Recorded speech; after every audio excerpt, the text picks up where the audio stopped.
Good afternoon to those of you watching on the East Coast, and good morning to the rest of the country as we are live here on RSBN Live. I'm Matthew Alvarez. Thanks so much for streaming in on this very busy Friday, a busy news day, of course, on the heels of what just happened over the past 24 hours in Israel and Iran, when Israel has attacked Iran, of course. I know that's news that has been discovered and also released within the past 15 or so hours. So we'll get into some of that in a bit. Also, a lot of domestic things to talk about as well when it comes to Los Angeles, the big, beautiful bill.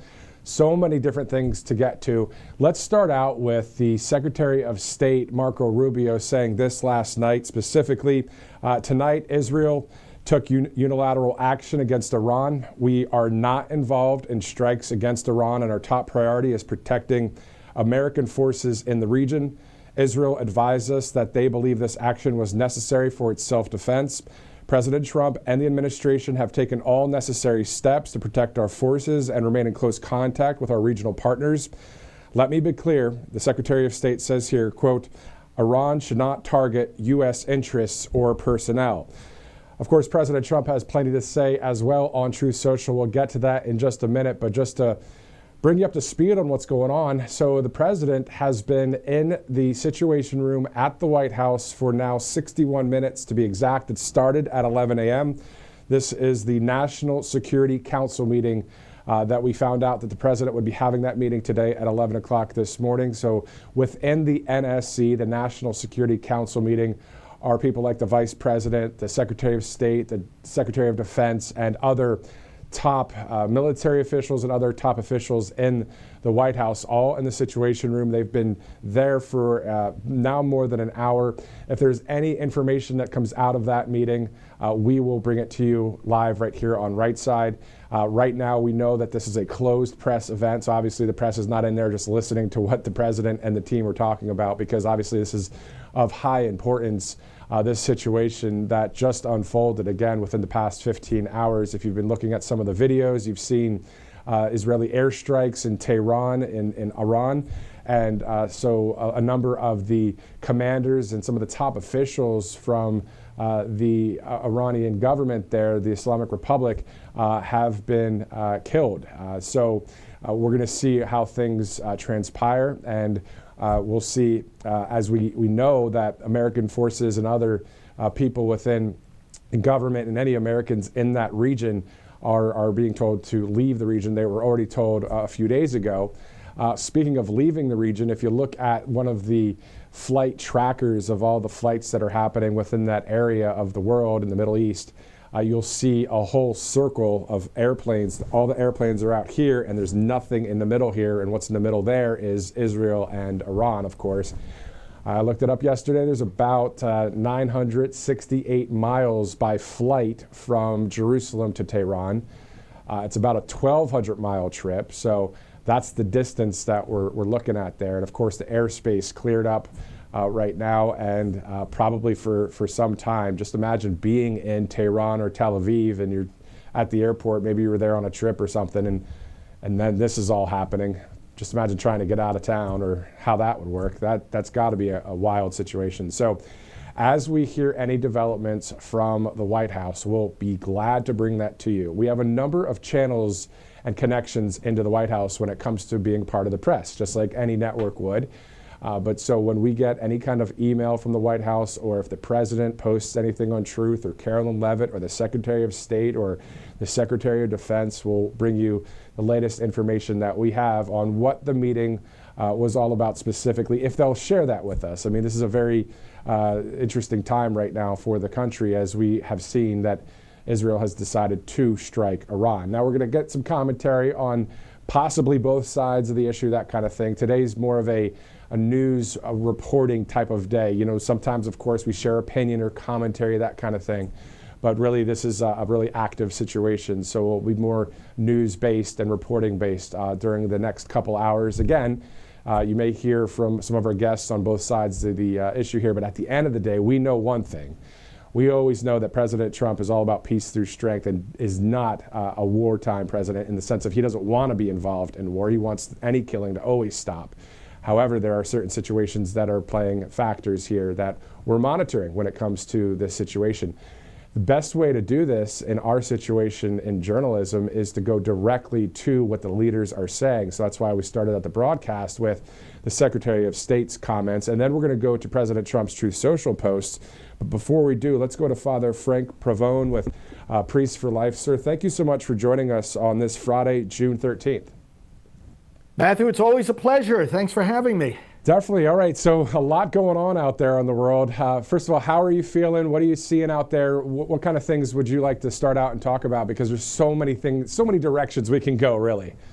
There are, and in reference to that, and as you know, of course, our Praying for America program continues to air on RSBN. And in my latest episode, I wanted to share a perspective here today that I laid out, which is that we can have a sense right now that there's a lot of chaos. There's certainly a lot of pushback. There's a lot of things that are happening that you got to say this is like the face of evil. What happened with the relationship between Elon and President Trump. It's like, where did that come from? The devil always wants to divide us.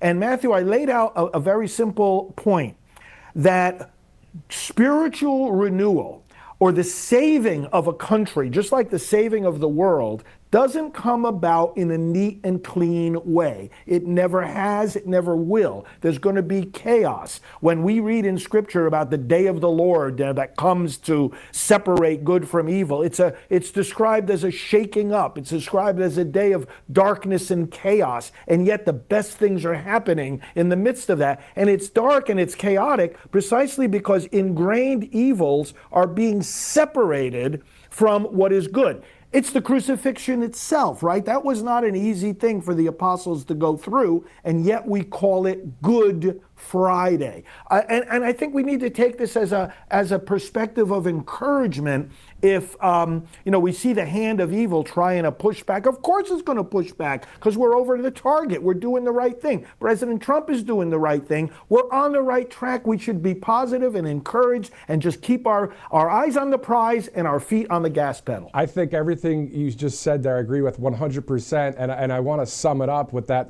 scripture. You're referring to scriptures.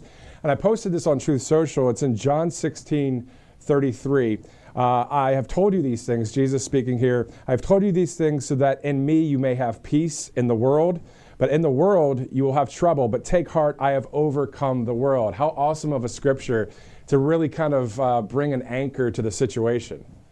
That's perfectly summarizes my point, as indeed the scripture from St. Paul in his letter to the Romans, saying that creation is in groaning as a woman in labor pains. But then, as Jesus himself also said, when that child is born, she forgets her pain. And so it is with us. We're saving America right now. We're saving the whole world. I mean, President Trump's second term, and I was mentioning this to people back at the time between the election and the inauguration, when they said, what do you foresee? I said, it's going to change the world. I said, focus. I said, pay attention, especially to what's going to happen on the international arena and what he's doing with trade, what he's doing in trying to bring peace, what he's doing in just bringing nations to a deeper sense of responsibility is truly world changing. And I'm just so grateful to be living through this moment. Yeah, it's such a time to be alive, sir. And then, you think about the fact that we have the leader of the free world being someone that isn't a dictator that's doing negative, terrible things. Instead, quite the opposite, someone that is a strong leader that absolutely loves God, loves the people of not only our country, I believe he loves the people of the world. He wants peace through strength, killing to stop, and it's great to see that. Now, tomorrow, we're going to have a great celebration in Washington, D.C., of course, the 250th Army celebration. Your thoughts about that coming up? I am so glad that it is Donald J. Trump leading America through the celebration of her 250th birthday. And this, of course, as we know, is a year-and-a-half long celebration. It started officially on Memorial Day. Tomorrow is the first big event, part of this long celebration concluding July the 4th of 2026, our 250th anniversary. And it is obviously the left is going to push back because they don't understand this. They have no spirit of patriotism. They don't understand it at all. And some will say, oh, no, this is terrible, But this is a celebration of American strength.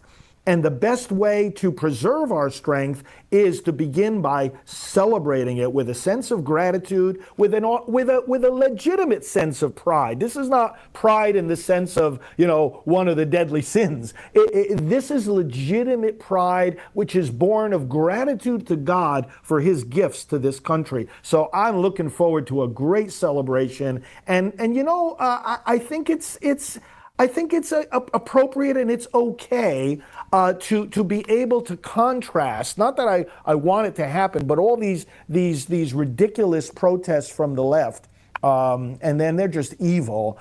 To be able to contrast on the same day these demonstrations that they're going to have, these riots that they provoke, with a very patriotic and pride-filled, in the right sense of the term, celebration of America. Good. Let the contrast be seen, and so that people can continue to devote themselves to being on the right side of this division. Great point, and it looks like from the onset, from that 30,000-foot view, that it's an 80-20 percentage of people that are saying, hey, you know what, we're not doing those extreme things like throwing rocks through windows of ICE vehicles that are passing in Los Angeles. Thank God for the National Guard and the Marines.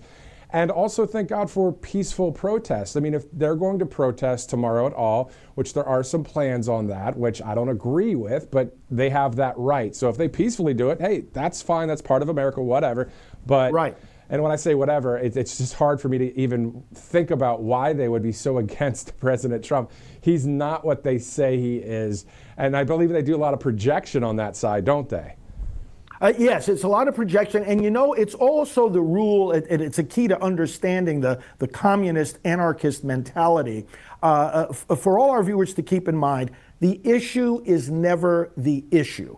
The thing that these people gather together in any one of the particular demonstrations, riots, or whatever there may be, say that there's the purpose of their gathering. No, it's not. The purpose is one thing and one thing only: destabilizing chaos. That's what they're about. They'll choose any issue that is the flavor of the month or any issue that seems convenient to them to target, but the issue is never the issue. People need to understand they are simply trying to destabilize society because they hate the West. They want to burn it down, literally and figuratively, so that they can reconstruct something according to their own image, which is not what was in the mind of the founders or what has been the basis of Western civilization ever since. Exactly. So I'm going to read a quote from President Trump about tomorrow, and then I want to get your reaction before you go here, sir. Thanks again for joining us. He said, this week, we remember that we only have a country because we first had an army. And after 250 years, we still proudly declare that we are free because you are strong. He was talking to the army at Fort Bragg the other day. He says, we are safe because you are brave, and America's flag will never fall because America's army will never, ever fail. Your thoughts? President Trump is not only right on the issues, he's right on the spirit, which is a fighting spirit. Fight, fight, fight. How God's providence brought that now almost a year ago to the forefront as he was about to be elected. This is what's so often lacking in America and in the church as well, the arena in which I work so much as well as politics, that you can be right on all the issues, but you can fail because you're not willing to fight. And that fight includes military strength. That's why we see the left, they fight for anarchy. They don't fight for what is right. And you end up seeing the results. But we have strength. We want strength, military strength, economic strength, strength of religious freedom. I'll be participating on Monday in the gathering of the Religious Liberty Commission in Washington, D.C. We got to be strong on that. And that's where we succeed. That's how we take our country back. Awesome. Father Frank Pavone, thanks for joining us. Where can people follow you, sir? FR Frank Pavone is my social media address. FR Frank Pavone on Truth Social and all the other platforms. Thank you again for joining us on Right Side Broadcasting Network, sir. It's always a Talk to you soon. Thank you. All right, so it's 12:14, Friday, June 13th. Nice insight there. A great way to start this broadcast. As you know, a lot of times there's so much noise going on out there. We need to be able to have an anchor onto which way we're going. And most of us are good in that way, but sometimes when all the news is happening, you got to be able to kind of have some peace, even though out there it could be a little bit wild. Let's go to some awesome sponsors here at Right Side Broadcasting Network, including All Family Pharmacy. As you see there, pay less for prescription medications. President Trump recently signed that new executive order to lower prescription drug prices, a major step in the right direction. All Family Pharmacy, though, they're not waiting around. They already dropped their prices to 20% off to the end of this month. So you can use that RSBN promo code RSBN20 for that 20%. They offer more than 200 essential medications, everything like hydroxychloroquine, ivermectin, methylene blue, antibiotics, and also your everyday prescriptions as well. So no insurance needed, no waiting room, just fast, reliable access to the medications every household should have, of course. All Family Pharmacy works with licensed doctors in all 50 states. They'll ship directly to your door, the prescriptions, of course. And as drug prices are finally coming down, the pharmacy is already leading the way with that. Again, go to allfamilypharmacy.com/RSBN. Use that RSBN20 promo code for 20% off. Let's also go to Colonial Metals Group, freegoldguide.com/RSBN. The QR code is the same spot that'll get you there. You'll get that free info kit in the mail. Actually went to that website yesterday, and it's so easy to get the free info kit. So just go to freegoldguide.com/RSBN. You'll protect your IRA, 401k with gold if you'd like. It's 100% tax-free. A great option for a lot of people out there, gold and silver. And you see there, Colonial Metals Group, shield your savings now. We're going to actually interview someone with Colonial Metals Group a bit later in the broadcast, so stay tuned for that, as it's now 12:16, Friday, June 13th. Thanks so much for joining us live right now. Let's just review what's going on at the White House, of course. President Trump in a national security meeting, a National Security Council meeting at the Situation Room right now. The NSC consists of the Vice President, Secretary of State, Secretary of Defense, and on, as they monitor what's going on there in the Middle East. In the meantime, let's bring in Carla Sands with America First Policy Institute. Carla, your thoughts about what we've seen over the past 10 to 15 hours. It's pretty tough out there, isn't it? It is. It's very tough. President Trump has a really full plate. And I mean, the CCP, the Chinese leadership must be popping champagne right now because we are distracted from our greatest adversary. They want us in 4 conflicts. They think they can win if we're distracted by 4 conflicts. And we have Russia, Ukraine, we have the Middle East conflict now. You could say Hamas, Israel, and now Iran could be considered a third one, perhaps, although, you know, it is all regional. But I watched today Ambassador Danny Danon, that's Israel's ambassador to the UN, absolutely state with affirmation that Israel has a right to defend itself and will. And that's what Prime Minister Netanyahu said today as well. So I think that Israel is dug in. Their people are prepared. They've gotten, things at home that they can withstand a long conflict. And unfortunately, this all stems from Iran exporting terror and attempting to annihilate Israel. They want to wipe Israel off the map, is what they say publicly, and they want to come after the big Satan, the United States, as the secondary target. President Trump also talking about this point, to your point. President Trump 4 hours ago saying, 2 months ago, I gave Iran a 60-day ultimatum to make a deal. They should have done it. Today is day 61. I told them what to do, but they just couldn't get there. Now they have perhaps a second chance. So, yeah, there's a lot of back and forth right now as we're monitoring all of this. Some of the video of the images there in Tehran of Israeli airstrikes taking out about 4 of the top commanders there with the Islamic Republic of Iran. And Iran saying, well, we're going to retaliate, if you look on their X pages there. So, yeah, a lot of back and forth. Your thoughts right now about the Situation Room there at the White House, the president, the vice president, all the heads of the departments are there discussing this.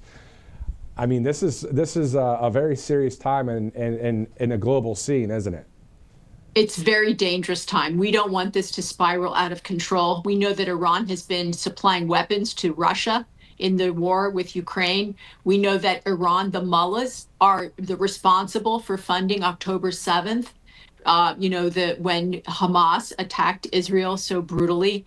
We know that Iran is the #1 chief sponsor of terror around the world, and the people of Iran deserve so much better than this. Those targeted strikes by Israel are amazing. Their capabilities are extraordinary. I really expected that Iran would be a more fierce opponent of Israel when Israel first started going after them, when Iran was lobbing missiles into Israel. But it has been, I mean, Israel's been blessed in this, and their capabilities are really awesome. President Trump and the Secretary of Defense really have their work cut out for them. It's such a dangerous time because we, like President Trump said, will not tolerate Iran from having a nuclear weapon, and they have been enriching. They may already have nuclear weapons. That's the problem. We cannot allow them to threaten the world from where they are next to Israel. So my heart goes out to the people of Iran. They deserve better. My heart is with the people of Israel. They must prevail over the IRGC, the Quds Force, the groups that really bring terror and evil in the region, funded by the very corrupt mullahs. And then I'm going to read one more statement from the president. I want to get your reaction on that before we shift to other policies that are happening domestically when it comes to our country. President Trump also said several hours ago, I gave Iran chance after chance to make a deal. I told them in the strongest of words, just do it. But no matter how hard they tried, no matter how close they got, they just couldn't get it done. I told them it would be much worse than anything they know, anticipated, or were told, that the United States makes the best and most lethal military equipment anywhere in the world by far, and that Israel has a lot of it, which with much more to come, and they know how to use it. So it's a lengthy post, but I do want to read it all here from the president. Certain Iranian hardliners spoke bravely, but they didn't know what was about to happen. He goes, they are all dead now, and it will be only getting worse. There has already been great death and destruction, but there is still time to make this slaughter, with the next already planned attacks being even more brutal, come to an end. Iran must make a deal before there is nothing left and save what was once known as the Iranian Empire. President Trump says no more death, no more destruction. Just do it before it is too late. God bless you all. That's on the 13th today. So at 5:56 Eastern time, President Trump posted that. And now he's in this National Security Council meeting at the White House in the Situation Room. We know where the president's coming from because we see what he's saying there. And it pretty much lines up with what you're saying, Carla. Yes. So President Trump offered the Iranian mullahs. Now, the people are not part of the conversation because they haven't elected these leaders. These are leaders that are imposed on them.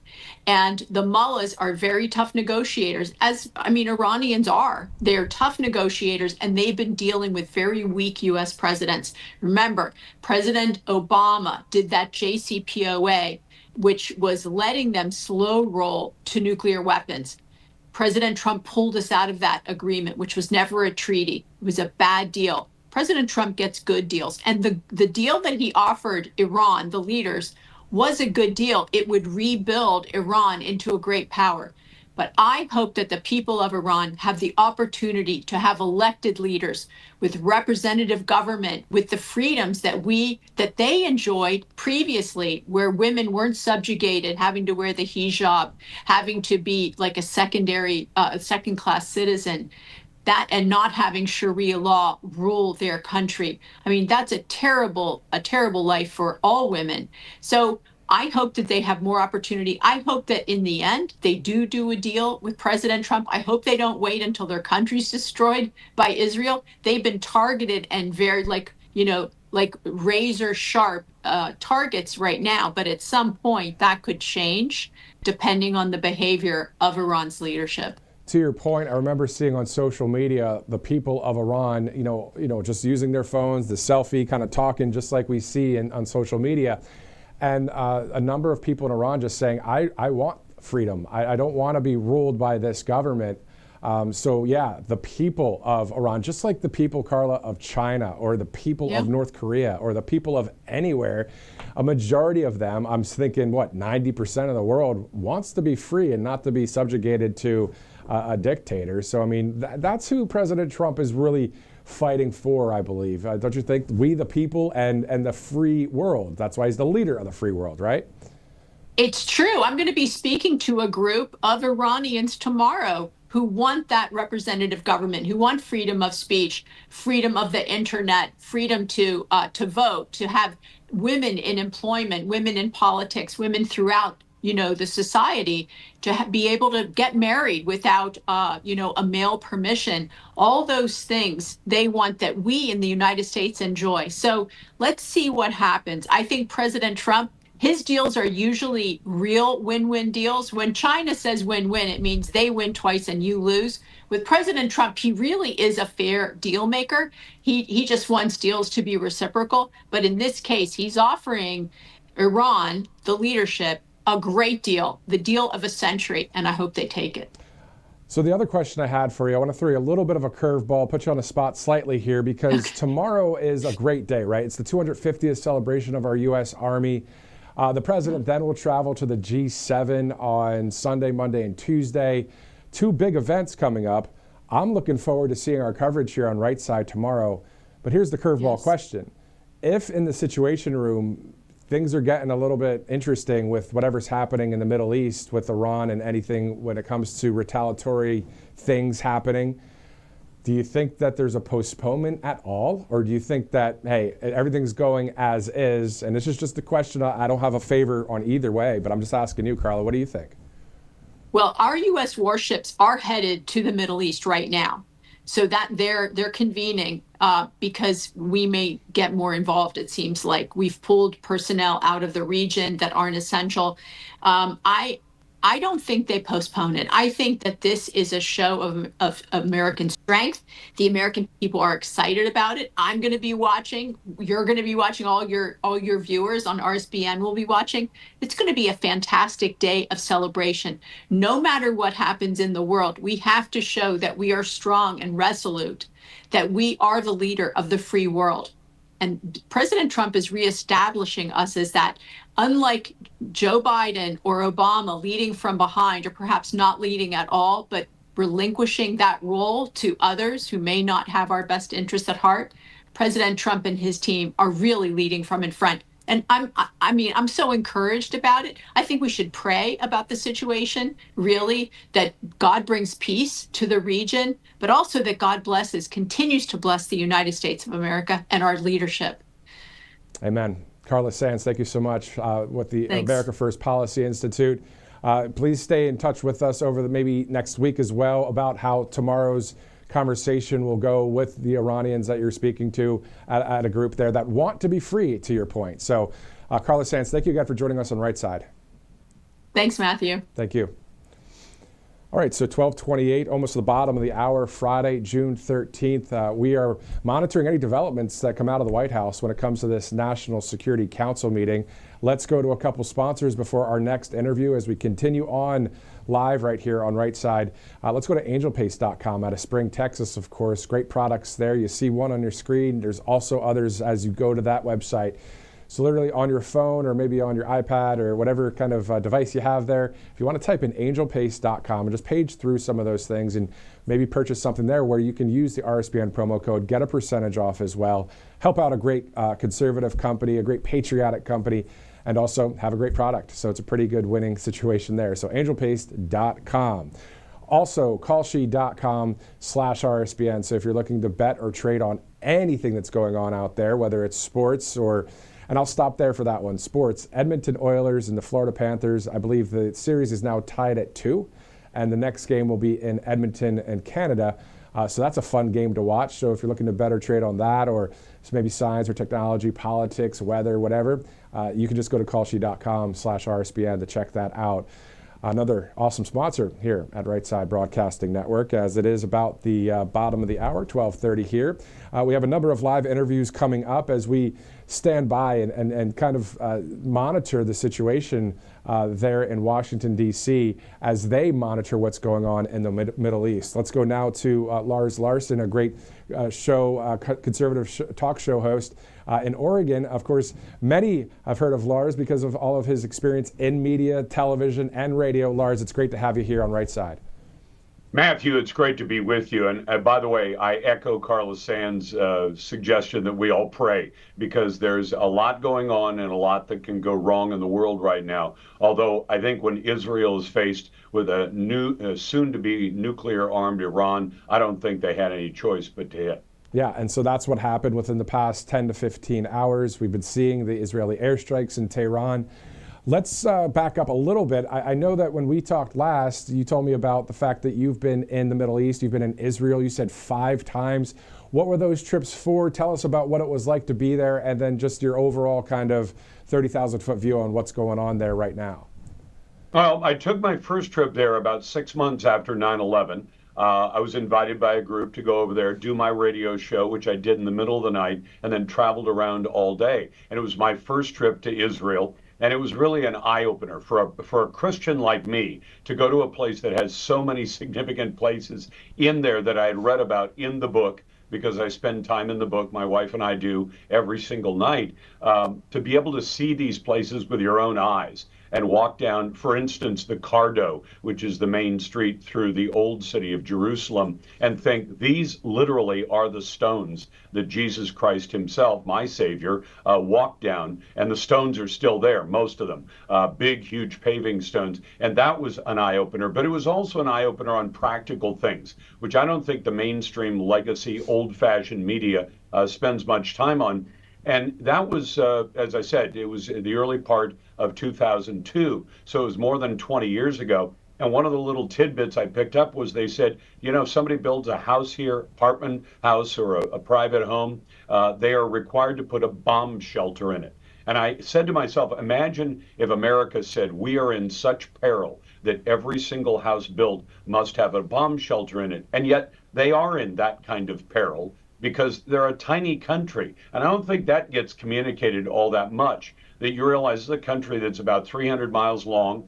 At its widest point, it's 51 miles wide. At its narrowest point, it's about 9 miles wide. Now imagine that little slice of land. Imagine it in terms of where you live in America right now. Imagine driving 300 miles, you've gone from one end of the country to the other, and in some places you drive 9 miles and you've gone from one side of the country to the other, and on one side you have ocean, and on the other 3 sides you have people who've declared their intention to kill you.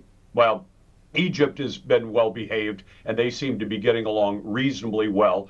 But everybody else, including the folks in the Gaza Strip, on the west bank of the Jordan River, otherwise known as Judea and Samaria, if you read the book, all those people have said, we want to kill you. And so in that case, you have to live in a country where everybody serves in the military. And, well, with one small religious exception for the what do they call them? There's a name for them. Folks who basically spend all day long doing nothing but studying the Bible. And believe me, there's some local attitude about that too, saying these guys are kind of deadbeats and they just live on welfare. But the rest of the country, everybody serves. And literally to the point, Matthew, one of the other things I picked up was I talked to a woman who had not seen her son in 5 or 6 years. Why? Because he left the country to go to school elsewhere in the world. I can't remember where. And I said, okay, why doesn't he come back to visit? She said he didn't come back to do his 3 years of mandatory service. And if he doesn't come back and do his service, he's not allowed to even visit. I can go visit Israel. I'm a Christian. I'm not allowed to emigrate there. But, Jews are allowed to emigrate there. But if you're born in Israel and you say, I'm not going to serve, the minute you come back for any kind of visit, you will be picked up at Ben Gurion Airport and you will be put in the military. And so her son decided he didn't want to do that, but everybody else in that country serves. And not just the first, I think it's 3 years for men and 2 years for women, but then after that, every year there is a reserve commitment that goes on till you are 50. And I said, well, How much time? And they said, well, average of 2 weeks, but some people up to a month. And I said, every year? He said, yeah. I said, what do employers do?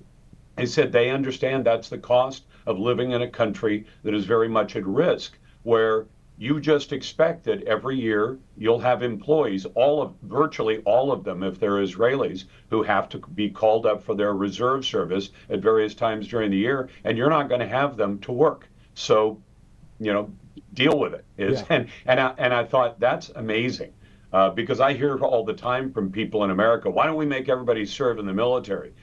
Well, there's a practical problem to that. We have a total military just above 2 million, counting active duty, guard, and reserve. It might be even 2.8. And we have 3.5 million kids graduate from high school every year. So do the math. You'd have to take America's military to about 10 million, or 5 times its current size, just to have room to put every high school graduate in for 2 years, have them serve, go through basic, and then walk right back out the door. So it would be kind of meaningless. I'm glad that we have an all-volunteer military, but I know I've kind of rattled on, but listen, if you ever have the chance to go to Israel, it's about $1,100 on a coach ticket to fly there and back, and it's a relatively inexpensive country to go to, and it is for anybody of faith or anybody who cares about the culture or the history of that region. It is an eye-opener, and it's a beautiful country full of wonderful people. So then on top of that, when we see so many different things going on right now within a 24/7 news cycle, we see the Israeli airstrikes against Iran. We see over the past week and a half the Los Angeles riot situation with ICE and all that. We see different things going on.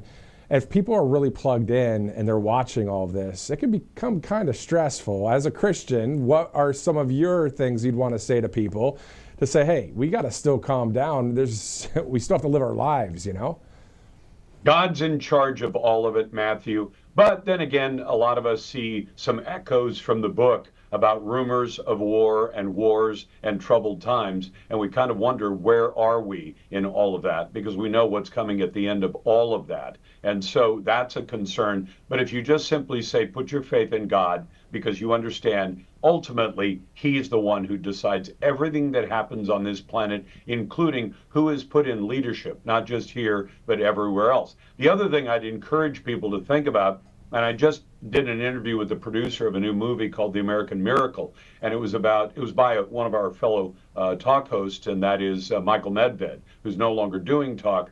But he wrote a book in which he said America is not just a country founded by Christians, but it's a country whose history and the various times where divine providence made the ultimate difference in whether or not America became a country or not, like the fog that came in and helped to hide Washington's troops when they were really on the verge of losing to the British, and they were able to escape from the British and ultimately prevail.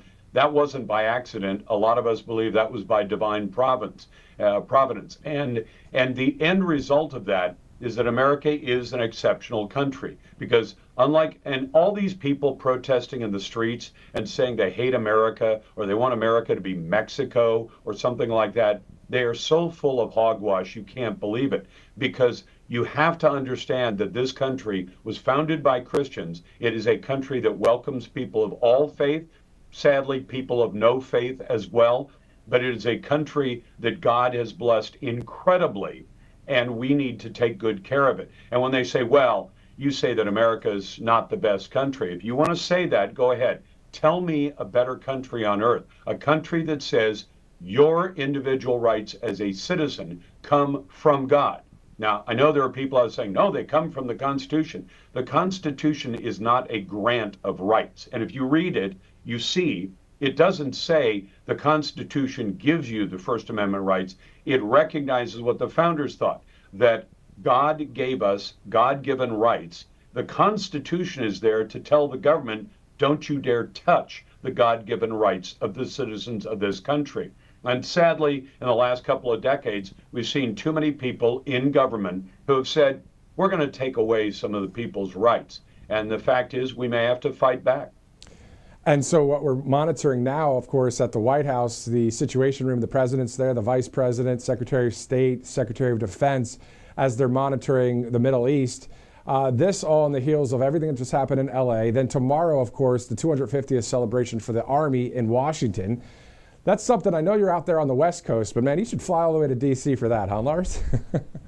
You know what? I am not. One of my least favorite places on earth is Washington, D.C.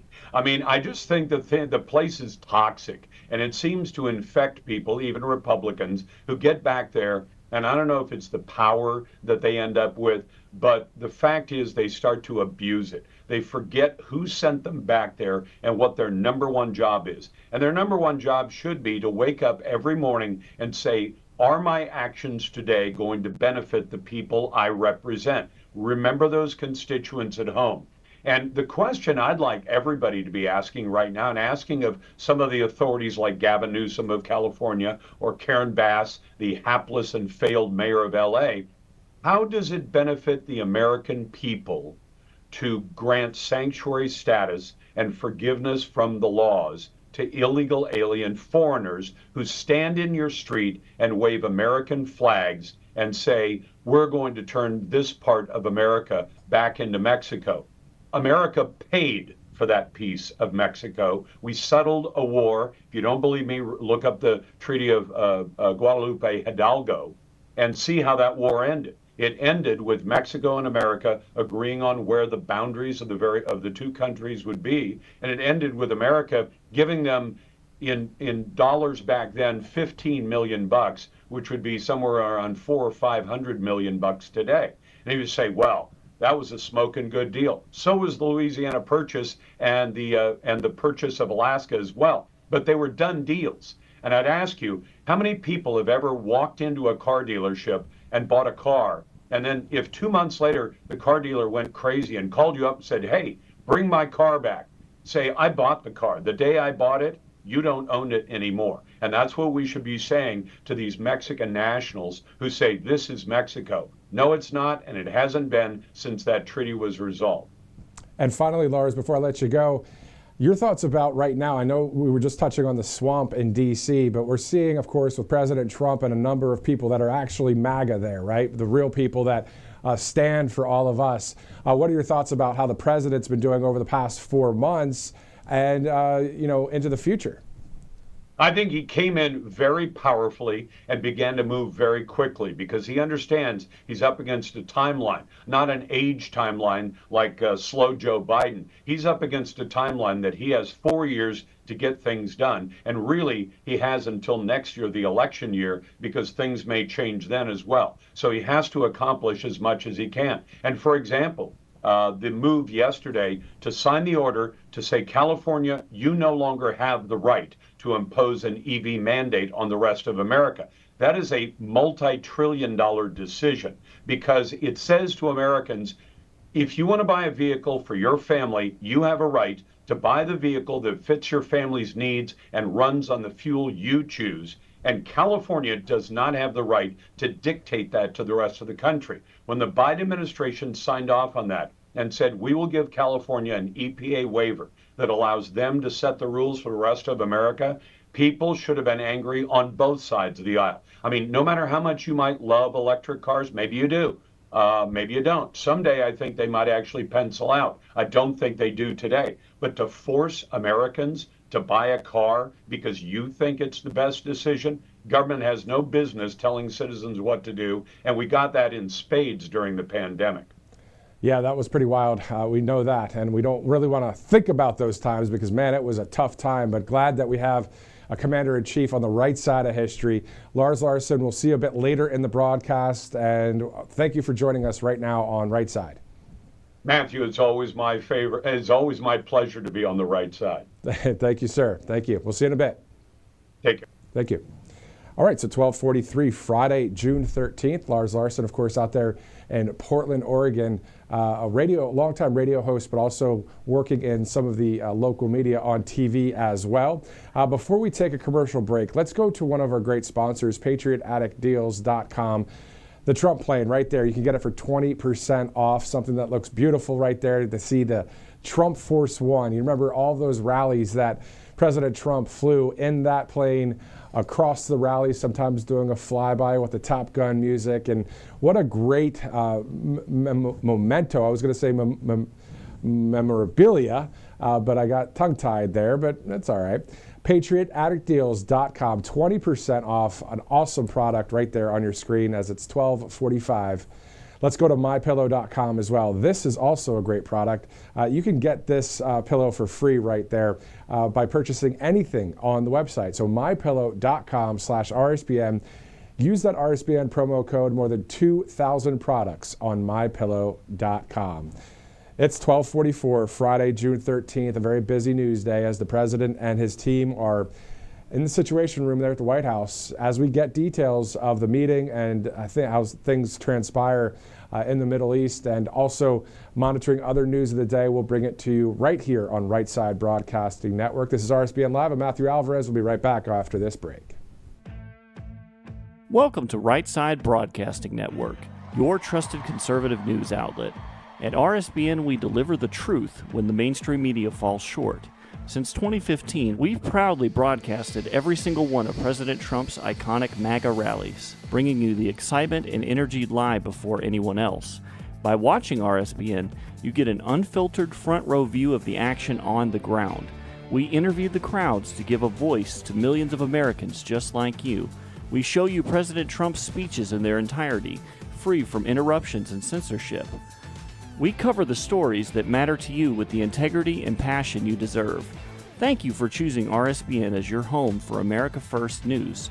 Together, we stand strong, united, and informed. So join us and be part of the right side of history. Hey y'all, it's Silk from the Diamond and Silk Chit Chat live show. Look, don't forget to check me out right here on RSBN Network. Be sure to watch the show on Right Side Broadcasting Network, and I want you to support Right Side Broadcasting Network. Yes, it's imperative that you do so, okay? I look to see y'all soon. Bye-bye. You've heard how hard it can be to get access to medications like ivermectin, all the things they don't want you to take because they're actually effective and they don't cost all that much, right? You've seen that one before. So it's critical to have something like that on hand for any emergency and to be prepared in a time of crisis. And that's why I want to tell you about All Family Pharmacy. They're cutting through the nonsense and they make it easy to get hard to find medications when you need them most. They'll provide the prescription, no hoops to jump through, no waiting room, no hassle, and they deliver it right to your door. All Family Pharma even lets you order in bulk so you can stay ahead of the curve. Head over to allfamilypharmacy.com for 10% off your first order. Again, allfamilypharmacy.com. It's simple. Get the 10% savings. Be prepared.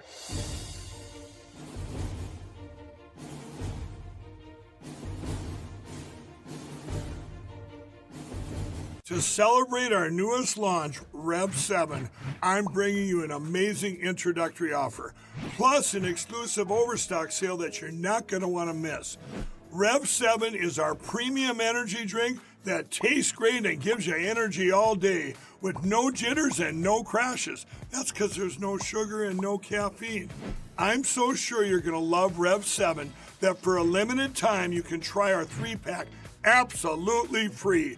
Or check out our Percale bed sheets. I can't believe I'm even going to say this. Every color, every style, every size, only $29.88. So go to mypillow.com or call the number on your screen.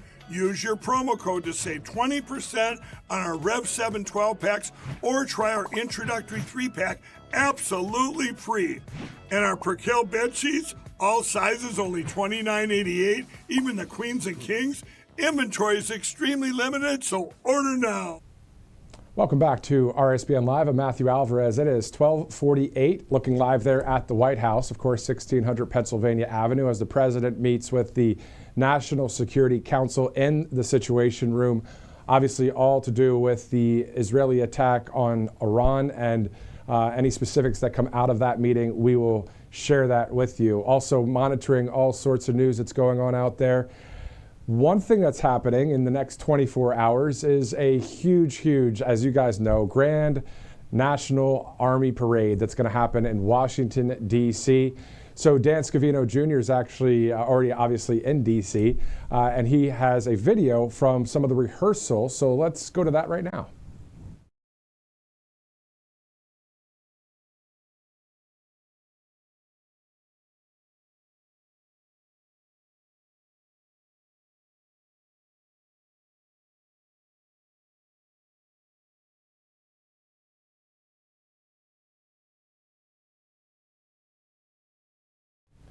All right, cool. So we'll be able to play that video a bit later today as well with some sound involved.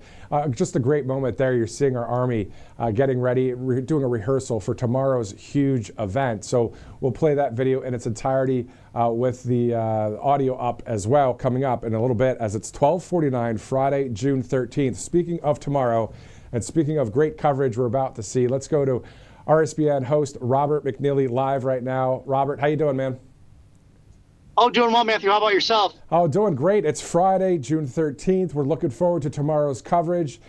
Let's first start with your reaction on the Israeli airstrikes against Iran, as this is that 24/7 news cycle. We know the president's at the Situation Room right now. And then we could shift over, of course, and talk about the preview for tomorrow. Well, I'd like to echo your earlier guests who are just fantastic that we must pray for the peace of Israel, especially as Christian believers, but I'm sorry to say that I have to agree. I believe that this preemptive strike was necessary. It is essential, just as the great one Mark Levin talks about. The Ayatollahs and the mullahs in Iran do not believe in mutually assured destruction. They call the United States and Jews in Israel cockroaches. So there's no end game for them other than killing their enemy.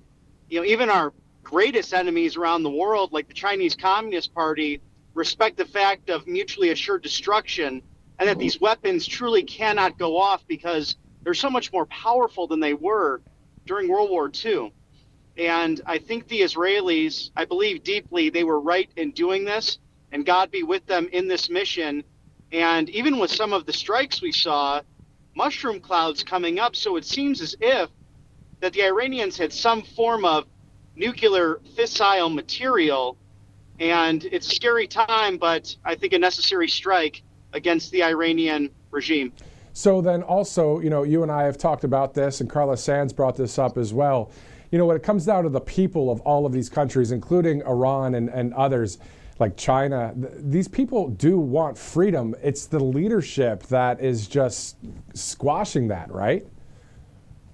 Well, and that's what Ali Reza Jafar Zeta was saying on the show last night on The Voice of Reason, that it's the people of Iran, specifically the millennial generation, that's calling about those libertarian and freedom movements within that great country. And as President Trump said last night as well during the picnic, he wants these individuals to have that freedom, to have that chance to flourish, and to work with them through trade and different ways to help them out. And I'm sure that Prime Minister Benjamin Netanyahu also called President Trump before these strikes, even though the president seemed very tight and sealed-lipped when it came to what was taking place. I do believe they have that close relationship that allowed that to happen. And then also on top of that, to hear from or to read from President Trump, of course, on Truth Social, speaking about Iran and the attacks. So those of you watching right now, you can go ahead to Truth Social and check out what President Trump has said. But Robert, also let's shift gears and pivot to the trip that you're going on to the nation's capital, the federal city, Washington, D.C., for tomorrow's huge 250th anniversary for the United States Army. That's going to be quite awesome, sir. Looking forward to it, and it's going to be a big smile, I think, on everyone's faces. And as President Trump has said, you know, France celebrates the end of World War II. Russia celebrates the end of World War II, as they just did with their military parade.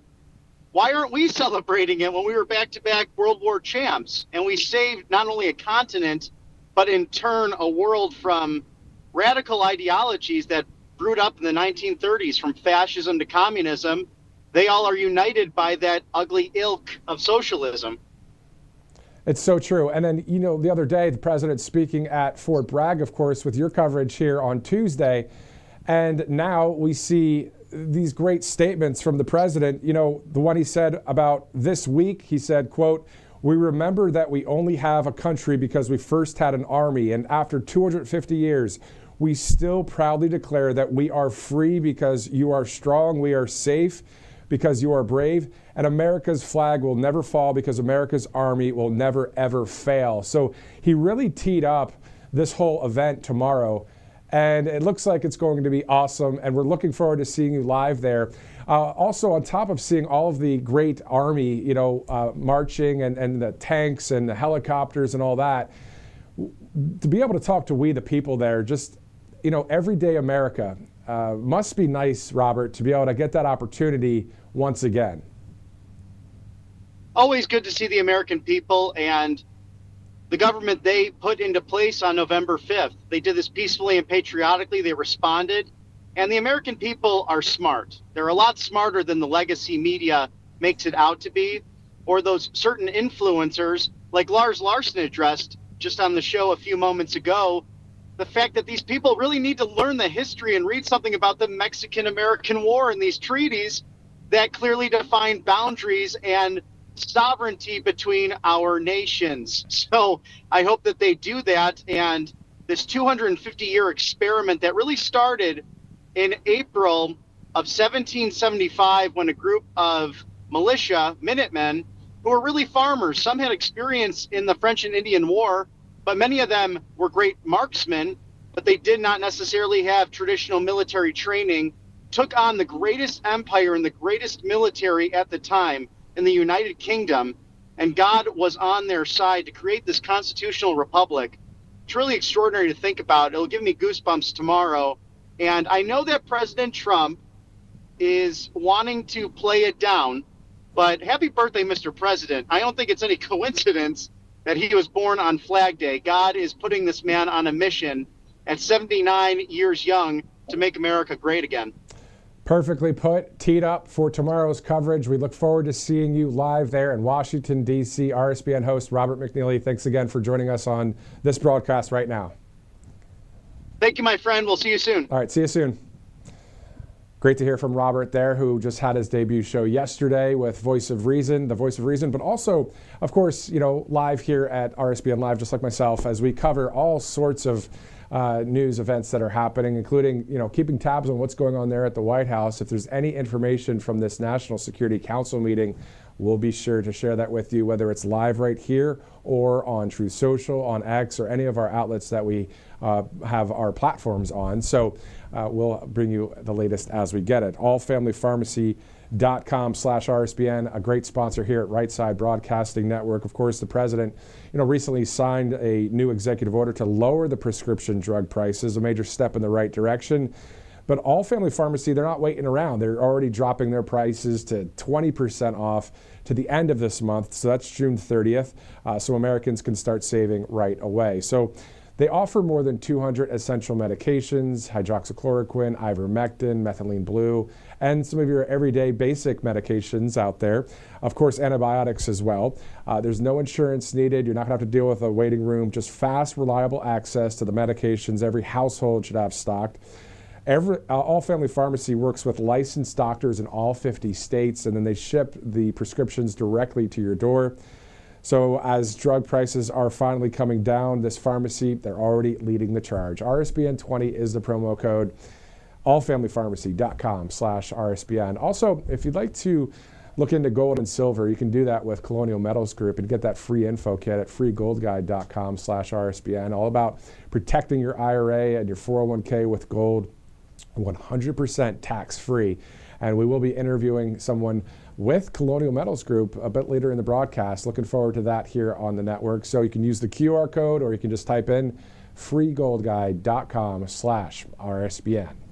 All right, so it is close to the top of the hour, 1 o'clock. Our next guest is someone that kind of has a cool relationship with President Trump and has performed at various events. Christopher Macchio, the opera singer, if you remember, always at various events with the president, the first lady, whether it's the inauguration, whether it's various events leading up to it.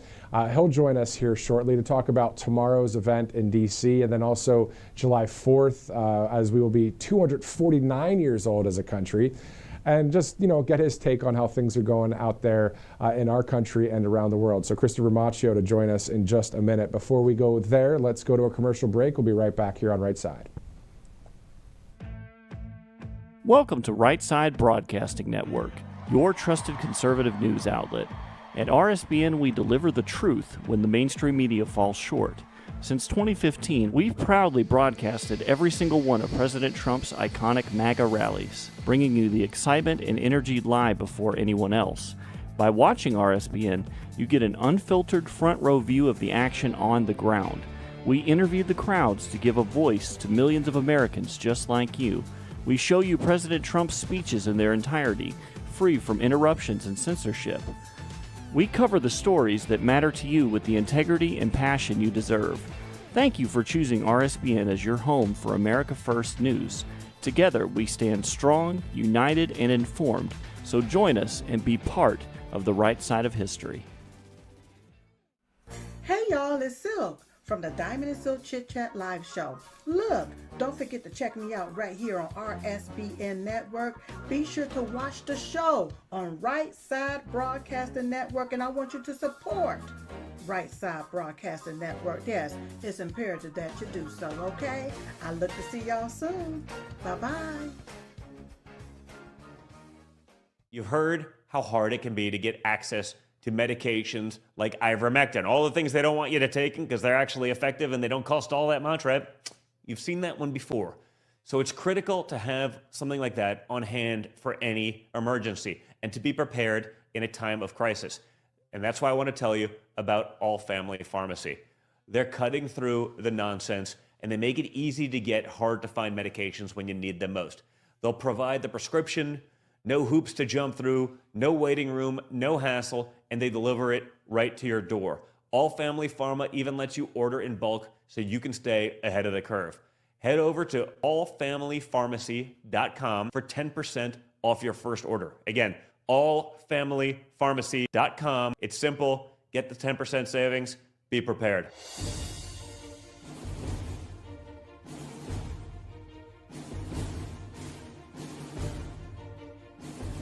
To celebrate our newest launch, Rev 7, I'm bringing you an amazing introductory offer, plus an exclusive overstock sale that you're not going to want to miss. Rev 7 is our premium energy drink that tastes great and gives you energy all day with no jitters and no crashes. That's because there's no sugar and no caffeine. I'm so sure you're going to love Rev 7 that for a limited time you can try our 3-pack absolutely free. Or check out our Percale bed sheets. I can't believe I'm even going to say this. Every color, every style, every size, only $29.88. So go to mypillow.com or call the number on your screen.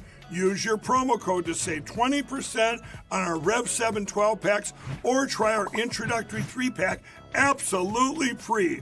And our Percale bed sheets, all sizes, only $29.88, even the queens and kings. Inventory is extremely limited, so order now. Welcome back to RSBN Live. I'm Matthew Alvarez. It's 2 minutes after the hour here on this Friday, June 13th. A lot of news going on, of course. And then tomorrow we'll have live coverage from Washington, D.C. for the huge Army celebration. Let's actually go to a video from Dan Scavino Jr. that we played earlier, but this time we've got the full audio. Check it out.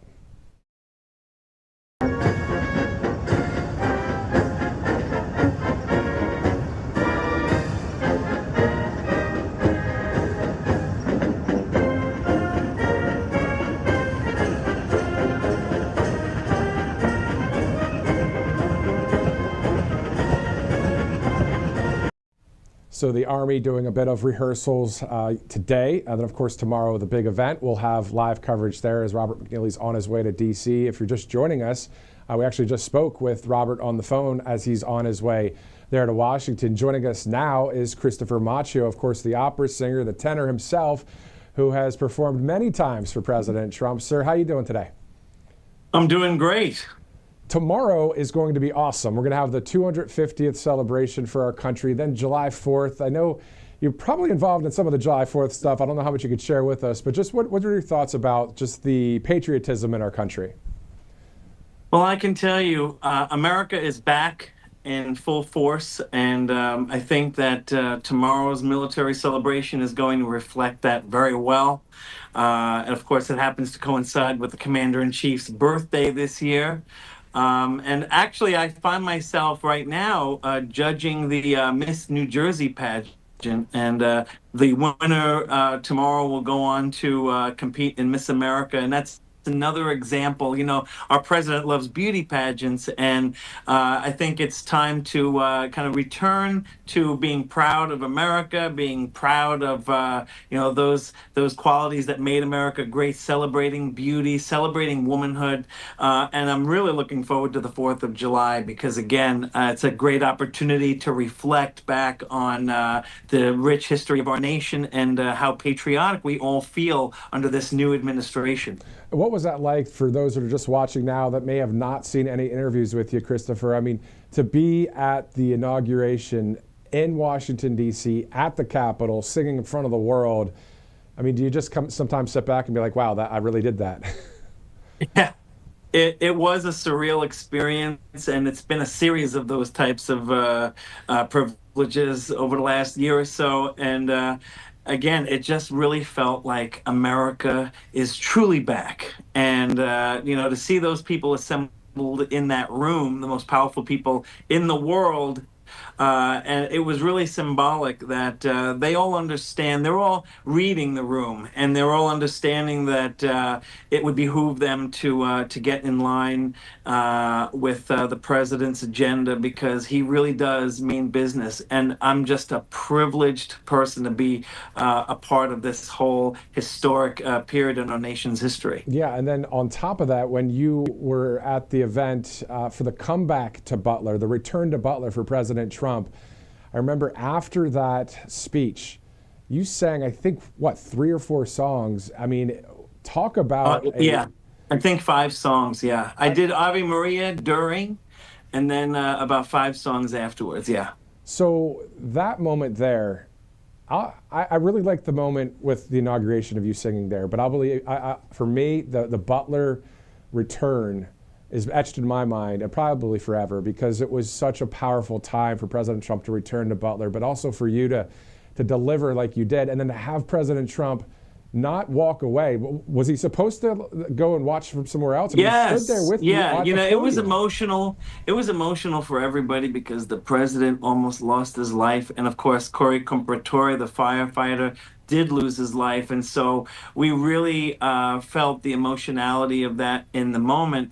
And for him to, instead of leaving the stage, as you say, he was supposed to leave before I sang, and instead he decided in the moment that he needed to be there and to be a cheerleader for me and a cheerleader for the nation. And that is just such a perfect representation of what he's trying to do. He's our best cheerleader, this nation that this nation's ever had, I think.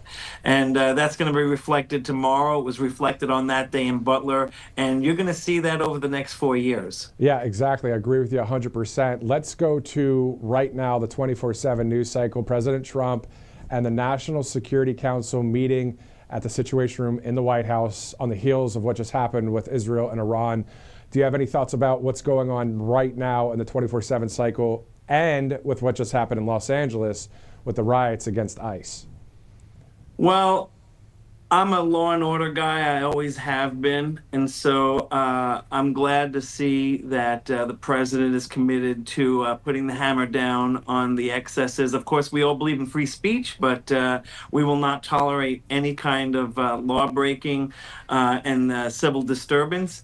And as far as the strikes that are occurring in the Middle East, I can tell you firsthand, I have friends in the Persian community, Iranian diaspora, And many of those people are actually extremely supportive of anything that Israel or President Trump might do, either to inhibit them from achieving a nuclear weapon or negotiating a long-lasting peace that would also secure our security in that regard. So I think that people are happy that the powers that be are taking decisive action. Yeah, and at the end of the day, we're looking at the free world. The people of a place like Iran, they want freedom like we have freedom. I mean, it's not the whole country isn't a part of that regime there. No. I mean, Iran, as many of us are well aware, was a very worldly, educated, secular country before the Ayatollah was brought back into power, and it was brought to power, and so they had a socialist leader that we had to remove, I think, in the 50s, and unfortunately, the Ayatollah came to power, and now we have to effectuate his removal, and then hopefully Iran will once again be a great United States ally, and that's my hope. Let's stay overseas for a second. Let's go a little bit west. Let's go to the Vatican when it comes to the new Pope. Your thoughts about an American Pope from Chicago is now the Pope of the Catholic Church. I love Chicago. I'm actually privileged to be the Grand Marshal of this year's Columbus Day Parade, along with Frankie Avalon. And of course, our president made special mention when he came back from the Vatican about how Columbus Day is back and how he loves Italian American culture. And I'm glad that this new American Pope I think played a role in kind of rekindling that awareness and appreciation inside President Trump. And it really is an opportunity, I think, to forge a greater relationship. The American Council of Catholic Bishops and so forth will have a great opportunity to have a larger voice in the trajectory of the church, and hopefully a return to some of those honored values that sustain the church for 2,000 years. And I think some of us have been concerned that there was a problematic divergence from that. And so if we can return to those values, I think that the church will be well served, and the over 1 billion Catholics will be well served as well. And speaking of Italy and Italian heritage and culture, if we want to bring it back now to the States here, this is a very light question on a Friday. I just wanted to get your take on it. First of all, are you based in New York, D.C., Florida, if you want to share, or no? Oh, yeah, I'm based in New York, yeah. Okay, so on Staten Island, the restaurant is called Nona's, and on Netflix there's a Nona's movie that's out there, and it's grandma's, Italian grandma's. Have you ever been to that? Movie. Yeah, great movie? No, I was not aware of this whole phenomenon, and someone mentioned this Netflix, I think it was, movie, and so I watched it with Vince Vaughn, and by the way, he's a Trump supporter, and I thought it was great. So in fact, somebody just mentioned it at dinner last night, the Nona's. So when I get back to Staten Island, of course, by the way, Scott Lebedo was also from Staten Island, and he'll be joining our charity gala at Trump Westchester on August 8th, and I'll be singing while he paints. But Staten Island is a great community, and I think the only borough that supported President Trump. But I'm looking forward to going to Nona's, absolutely. My wife and I want to go there as well. So if you do go, please send a text if you'd like. Let me know how it is. And then also with Scott, Absolutely. Seriously with Scott, if you want to reach out to him too, I haven't gotten his contact info. I'd love to have him on Right Side as well. Oh, I'm sure he'll be happy to come on. I was with him last week when I was honored at the Metropolitan Club. We were with Cardinal Dolan, who also has an appreciation and a great relationship with President Trump. So I will be sure to pass Scott's information along to you because, as you know, he's a great patriot. He is a great patriot, and he tells it like it is, doesn't he? Yeah, he certainly doesn't mince words. I at least try to be a little bit diplomatic, but Scott cuts right to the core every time. God bless him. God bless him. Amen. Christopher Macchio, thanks for spending the time with us today. Thank you so much. God bless. You too. God bless you. All right, so 113. It is funny. It's a great point. He doesn't mince words, Scott Lebedo. If you ever watched any of his social media posts about what's going on out there, man, he goes for it. Woo. Anyway, angelpaste.com is a great sponsor here at Right Side out of Spring, Texas. So if you want to use an RSBN promo code, there's a number of great products there, the Miracle Cream and a number of other great products as well. So angelpaste.com, they hire military veterans. I've never tried that product, but maybe I have to get that for my wife. That'd be cool. I know that Robert tried the product one time. He said he likes it. So there's a number of different products for male and female on angelpaste.com. So check it out. Angelpaste.com, great sponsor here at Right Side. So is Kalshi.com, Kalshi.com/RSBN. So if you're looking to better trade on pretty much anything, seriously anything, go to Kalshi.com/RSBN, from technology to sports, science, politics, faith, the weather. You can download the app, or you can just go to the website and you can bet and trade on things. It's really easy stuff, but it's pretty cool to see. Kalshi.com/RSBN, or go ahead and use that QR code that you see at the bottom of your screen, as it's 1:14 Eastern Time here on Right Side. And again, the president meeting in the briefing room, actually the Situation Room at the White House, with the National Security Council. That consists of the Vice President, Secretary of State, Secretary of Defense, Secretary of the Treasury, and many others that are high up in the White House official staff there. So, of course, talking about what happened with the Israeli airstrikes to Iran. If there are any details out of that meeting, we will share that with you. And you know, usually there's three ways that we can do that off the top of my head that I'm thinking about. Excuse me. One is President Trump's Truth Social account, of course, which all of us can see. Number two, we do get press emails from the White House in regards to any statements. And the third is, of course, we have Robert McNeely already on the way to D.C. for tomorrow's coverage. Fourth now would be we have a pool feed where we're able to access anything that we see live and in the moment, or in a few minutes after it happened, we get the feed as well. So there's a lot of ways for us to find out what happened there, if that is something that President Trump and the team will release. We'll see. You know, usually the president keeps us all up to date on Truth Social, you know, after he has a phone call with Xi Jinping of China, or Vladimir Putin, or Zelensky, or whatever's going on. So I'm sure we can monitor that. And I'm going to do that right now. I haven't checked on Truth. And as of right now, the last post from the president is 5 hours ago. He said 2 months ago, I gave Iran a, excuse me, a 60-day ultimatum to make a deal. They should have done it. Today is day 61. I told them what to do, but they just couldn't get there. Now they have perhaps a second chance. So that's the latest Truth Social post that I'm seeing. Let me go on X quickly as well, just to see if there's anything that is national or international breaking news at this point. It looks as if right now everything that's been going on has been the same news that we've been talking about here for the past hour and 16 minutes or so. We do have a couple more live interviews to talk to people about various subjects. Conservative host Lars Larson will rejoin us to talk more about domestic things that are going on in this country. We talked to him in the first hour about his travel to Israel, being there 5 times over the years, and just what that was like being in Israel. But now we'll shift into some more of the stuff that we're seeing here, the big beautiful bill, or some of the judges in California trying to stop the National Guard from being under the control of the president, which is not allowed to do. The president has the ability to take control of a National Guard that's national and keep them there in Los Angeles, including the Marines and on. And that really stopped something terrible from happening. In Minneapolis, we saw what happened with the George Floyd riots years ago, where it took a minute for things to get taken care of. Well, this time around, President Trump said, no, this is going to get taken care of, and taken care of now. And tomorrow, it'll be a great day as well for the Army Parade in Washington, D.C. There are some counter-protests that are planned, but the thing is, within that framework is, as long as they're peaceful, there's no big deal in the sense of you're allowed to do that. It's unfortunate that people are protesting our United States Army, the army that needed to be here for us to even have a country, and you're protesting that. Interesting.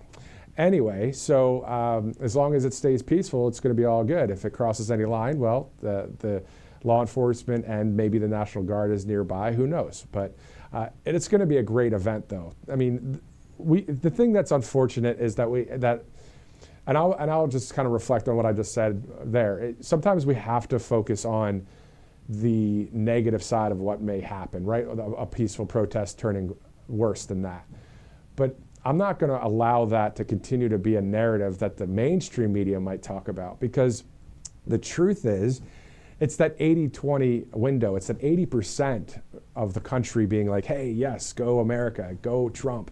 And it's that 20% of the radicals that are either paid protesters or whoever against our country, probably fake against our country because they're getting paid. So they're going to be like, yeah, we're paid actors, but we really care about this cause. Do you really? And what cause do you care about? Allowing illegal immigrants that have committed crimes to stay in our country, AKA the Maryland Father? Anyway, let's keep going here at Right Side. It's 1:19, Friday, June 13th. So coming up at 1:30, conservative host Lars Larson. Then we'll go back to Lars Larson as he is speaking on behalf of All Family Pharmacy towards the end of the broadcast.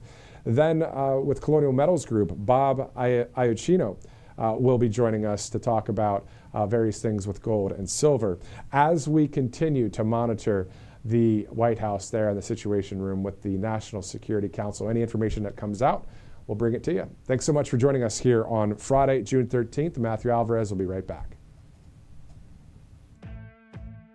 Welcome to Right Side Broadcasting Network, your trusted conservative news outlet. At RSBN, we deliver the truth when the mainstream media falls short.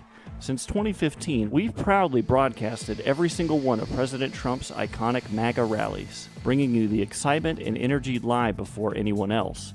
By watching RSBN, you get an unfiltered front row view of the action on the ground.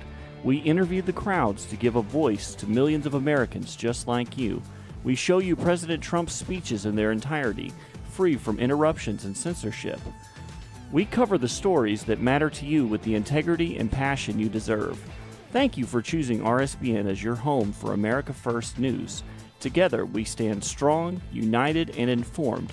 So join us and be part of the right side of history. Hey y'all, it's Silk from the Diamond and Silk Chit Chat live show. Look, don't forget to check me out right here on RSBN Network. Be sure to watch the show on Right Side Broadcasting Network, and I want you to support Right Side Broadcasting Network. Yes, it's imperative that you do so, okay? I look to see y'all soon. Bye-bye. You've heard how hard it can be to get access to medications like ivermectin, all the things they don't want you to take because they're actually effective and they don't cost all that much, right? You've seen that one before. So it's critical to have something like that on hand for any emergency and to be prepared in a time of crisis. And that's why I want to tell you about All Family Pharmacy. They're cutting through the nonsense and they make it easy to get hard to find medications when you need them most. They'll provide the prescription, no hoops to jump through, no waiting room, no hassle, and they deliver it right to your door. All Family Pharma even lets you order in bulk so you can stay ahead of the curve. Head over to allfamilypharmacy.com for 10% off your first order. Again, allfamilypharmacy.com. It's simple. Get the 10% savings. Be prepared.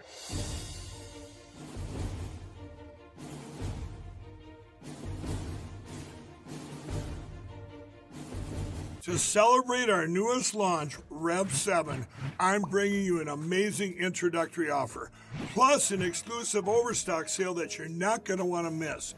Rev 7 is our premium energy drink that tastes great and gives you energy all day with no jitters and no crashes. That's because there's no sugar and no caffeine. I'm so sure you're going to love Rev 7 that for a limited time you can try our 3-pack absolutely free. Or check out our Percale bed sheets. I can't believe I'm even going to say this. Every color, every style, every size, only $29.88. So go to mypillow.com or call the number on your screen. Use your promo code to save 20% on our Rev 7 12-packs or try our introductory 3-pack absolutely free. And our Percale bed sheets, all sizes, only $29.88, even the queens and kings. Inventory is extremely limited, so order now. Welcome back. It's 1:23, Friday, June 13th. Thanks for joining us. And today is usually the 5th day of the week. We have the the weekend to look forward to, but you know what? Tomorrow we're working for a 6th day, and we're proud to do it because it's all about our U.S. Army. Tomorrow, Robert McNeely will be in Washington, D.C. right there to bring us live coverage from Washington for the 250th grand party there, the grand celebration of the 250th anniversary of our U.S. Army, 1775 to 2025 and on, of course. So looking forward to that coverage tomorrow. Looking forward to you joining us, as it will be Patriot Day in America right here on Right Side Broadcasting Network. I'm also monitoring a number of news stories that are happening. Of course, on the international front, the biggest story happening, of course, is the Israeli airstrikes against Iran. It looks like a report on X from Iran's military that in a televised message they're saying, quote, the great nation of Iran, Imam Khamenei, stated the armed forces will act with power and will bring the vile Zionist regime to its knees.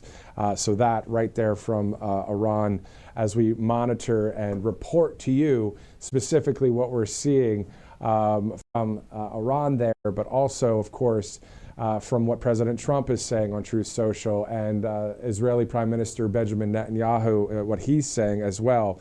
I will go there live right now to Benjamin Netanyahu's post, as we just did one from Iran, of course.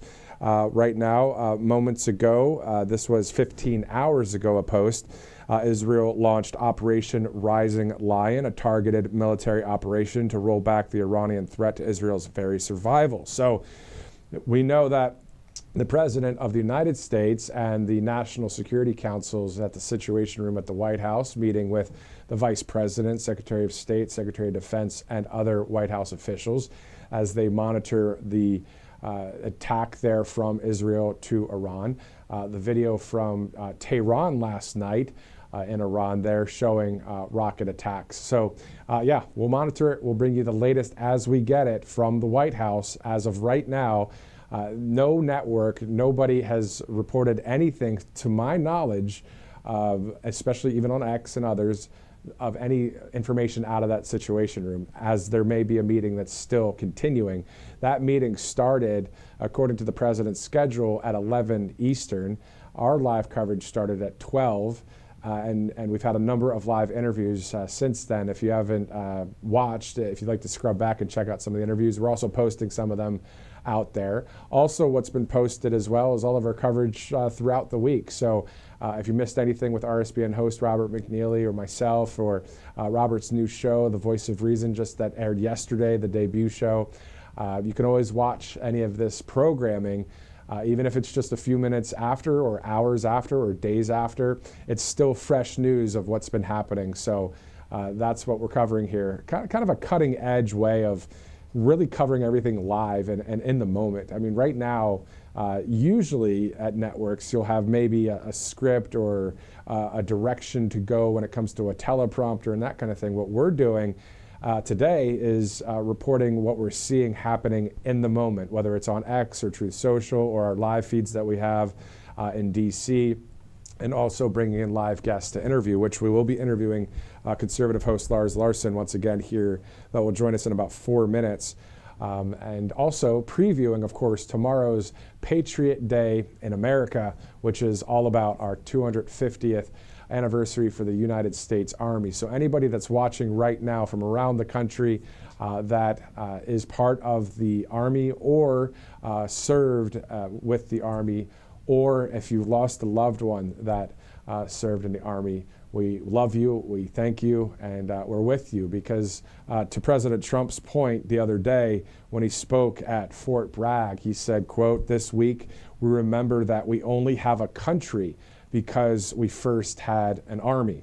And after 250 years, we still proudly declare that we are free because you are strong, we are safe because you are brave, and America's flag will never fall because America's Army will never, ever fail." So that, a great statement from the president just the other day at Fort Bragg, really teeing up tomorrow for the country. So finally, it's here, June 14th. Looking forward to it. Looking forward to a number of other events as well before we get to one of our sponsors. On the 15th, so on Sunday through the 17th, the G7 is taking place in Canada. On June 24th to the 26th, the NATO summit in the Netherlands is happening. President Trump planning on attending both. So Canada this coming weekend on Sunday through Tuesday, and then the 24th through the 26th, the NATO summit in the Netherlands. So that's the future schedule for the month of June at least. And then of course, July 4th, we'll be celebrating the 249th birthday of this country. All of it brought to you by All Family Pharmacy. Speaking of President Trump, just recently signing that EO, that executive order to lower prescription drug prices, a major step in the right direction. All Family Pharmacy, though, isn't waiting around. They actually dropped their prices already, 20% off to the end of this month. RSBN code RSBN20 to get that done. They offer more than 200 essential medications, including ivermectin, hydroxychloroquine, methylene blue, other antibiotics, and also some of those basic things like maybe amoxicillin, penicillin, that kind of thing. You can also get it all with a doctor's prescription included. So no insurance needed, no waiting room, just fast, reliable access to the medications every household should already have stocked. All Family Pharmacy works with licensed doctors in all 50 states and ships directly to your door. So if drug prices are finally coming down, this pharmacy is already leading the charge and helping people stay prepared. So allfamilypharmacy.com/RSBN. And speaking of RSBN, if you'd like to donate to us, all you got to do is text RSBN to 801-801. So all of the lights, all of the cameras, all of the coverage. I mean, Robert McNeely, he's going to be in D.C. tomorrow. All that live coverage tomorrow obviously takes a few bucks. So please help us out if you'd like. All you have to do is donate by texting RSBN to 801-801. This money going to conservative media, going to Right Side Broadcasting Network as we continue to cover all of these news stories that are happening, including there at the White House today, the president at the National Security Council meeting. This was scheduled for 11 a.m., so there now as it's the bottom of the hour. And as we hear any details that come out of that meeting, we'll share that with you at Right Side. In the meantime, let's go to Oregon. Let's go way west of where we are here in Alabama. There's Lars Larson right now, radio host. And also, can you talk to us about your media experience as well, Lars? Just working in, I believe it was in local media on TV, radio, and just where you broadcast and all of that. Well, I did work. I began in radio about 50 years ago, and I started out in a small town where I was going to high school, and the local radio station, not the high school station, but the local radio station decided to hire me. And I was working, by the way, I moved from minimum wage, which was the state minimum wage at that time, because radio is a federally licensed business. I went from $1.14 an hour to the princely sum of $1.85 an hour. And I was getting about 10 or 12 hours of work a week. So I wasn't making anything great, but I was in high school at the time, and I decided I really liked radio. And so I've stayed in it for a long time. I did go to television for a while, but I never stopped doing radio. I would do radio part-time, began doing talk in the late 1980s, and I enjoyed that as well. So now I'm a full-time talk show host, have been for about 30 years, and I enjoy it. I enjoyed being a reporter too, but people should understand. I know this is an old-fashioned idea, but back when I was a reporter, you didn't put your own opinion into your reporting.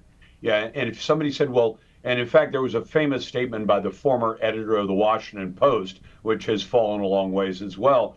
And a woman said, why don't you just tell the truth? He said, ma'am, we don't tell the truth. We report what people say. And that's really the best idea, is that you'd say something has happened. You'd go and talk to the people who knew something about what had happened. And if it was something where there was a difference of opinion on what had happened, let's say you have a murder and the police say, this guy did the murder. And then you go talk to the attorney for that guy. And he says, no, my client is innocent. My client did not do the murder. The reporter keeps his own opinion out. He may think the prosecutor is right. He may think the defense attorney is right, but he doesn't put his opinion in. He reports what people say. The prosecutor and the police say this guy did it. The defense attorney says no. And then he reports at some point what the jury says about who did it. And that's all you do. Well, I left television, and I had no problem leaving it. Television is kind of, and you know this, Matthew, it's kind of a pain in the backside. It takes a lot of equipment, it takes a lot of people, and God bless them for all the hard work they do to make a show like yours happen. On the other hand, I enjoy radio because I think I told you this the other day. Radio can turn on a dime. Something happens like the attack last night on Iran by Israel, and you can immediately go to reporting it, get somebody on the phone, put them on the air. Television has gotten a lot faster than it was when I left it about 25 years ago, but I still like the freedom of radio, and I like the freedom to say, I still act like a reporter. I will tell people, here are the facts that I know, and here's where I got that information, so you can test it. And then here's my opinion on what I think all that information means. That's the one thing that I would add in today. So I call myself an opinion journalist. And there have been lots and lots of opinion journalists over the years. We all know the names of them. Paul Harvey was one of them. Even Walter Cronkite did a commentary every single day. So he gave his opinion on the radio, and he reported the news on television. He did tilt a little bit to the left, but that's part of history. And so there are lots of people who've done opinion journalism. And in fact, in the original journalists were mostly opinion people. In fact, the name of our country, do you know where the name of our country came from, Matthew? Enlighten me. Huh? Enlighten me. Oh, Amerigo Vespucci. Right. And Amerigo Vespucci was a true journalist in the sense that he would get on ships, travel to places, and get off the ship and meet people and look around, and then he would write down in his journal what he found. And when he got back, I don't know if he went back to Spain or to Italy, he would then offer up to the newspapers his accounts of what he saw and experienced. And I guarantee you, Amerigo Vespucci's journals were full of opinion about what he had seen, and he wasn't just reporting the facts. And we've seen that with newspapers. Obviously, it was first with newspapers, then radio, then television, and we look at opinion editorials, the op-ed section, right, or the columnist section. And so that turned into, from the network television into cable news with CNN and Fox and others, where it became, okay, well, here's the hard news show, but then here's the opinion show, and on and on and on. So we've been watching that for years. The thing is really what I'm seeing now is common sense journalism. I mean, common sense reporting and common sense opinion commentary and analysis that really just resonates with the American people, right? Well, it should, but here's the thing where common sense fails.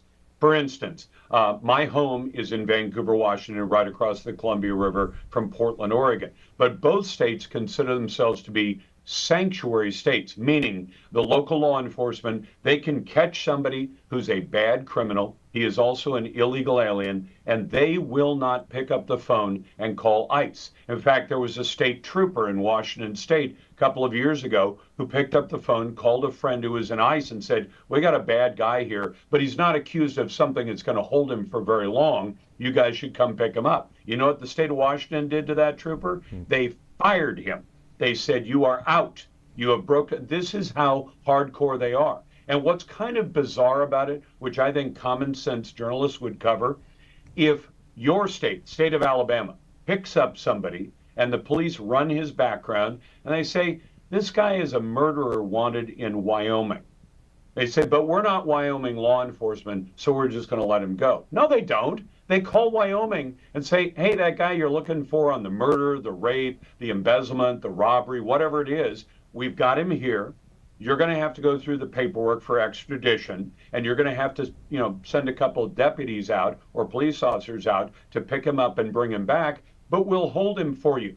Now, why is it that every state law enforcement and local law enforcement in America will help out every other state or local law enforcement, but when they know that the feds want somebody like, say, Kilmar Abrego Garcia, the human trafficker, the one that the Democrats consider one of their big heroes, that guy, and we've been talking about this for, ever since his name popped into the news and the Democrats started taking these margarita trips down to El Salvador to visit with their hero, Kilmar Abrego Garcia.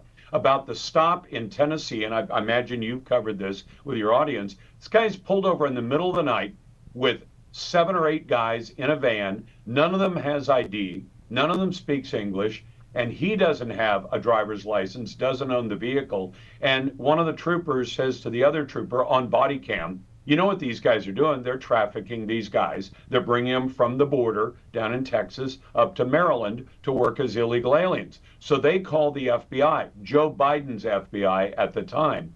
And the FBI says, yeah, take a couple of pictures of them and turn them loose. Now, hold on. You just caught red-handed a human trafficker with the human cargo in hand, red-handed, and the Joe Biden FBI said, cut him loose. That tells you what's going on. Now, imagine the evil that is done when law enforcement agencies conspire in the blue states, the sanctuary states, to simply let people go who are involved in that kind of activity. Matthew, it's evil, it's wrong, and it needs to stop. So when the sanctuary states do this, do you know what I'd like a common sense reporter to say to the mayor, to the governor, to state lawmakers and all? I'd like them to say, how does it benefit the people of this state to be a sanctuary state? And if the governor or mayor is especially dim, if they're a Democrat Party member and they're not very smart, they say, well, what do you mean? You say, well, illegal aliens commit a disproportionate amount of crime. Illegal aliens then take jobs that should be done by American citizens, but they're doing them. Their kids fill the schools, even though the Supreme Court says the illegal alien kid has a right to go to school, it still takes up a spot.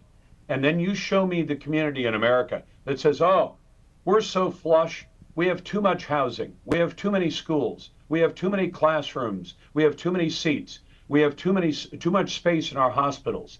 No, every community in America is short of those things, and illegal aliens consume those resources. So governor or mayor or city council member, county commissioner, how does it benefit the people of this community for you to give shelter to people who have no business being in the country? And if they start stammering and can't answer, you bear down and you say, I want to know, your job is to achieve the best result for the people of your community. How does this help?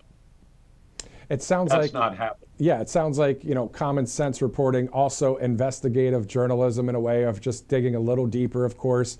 And you see some great conservatives out there doing these kind of things, even in Washington, walking around talking to certain leftist politicians that are radical. And I've seen a few over the past 24 hours. They've been pretty wild. Lars, we're talking a lot of professional stuff here. We're talking a lot about, being conservative and on the right side of history.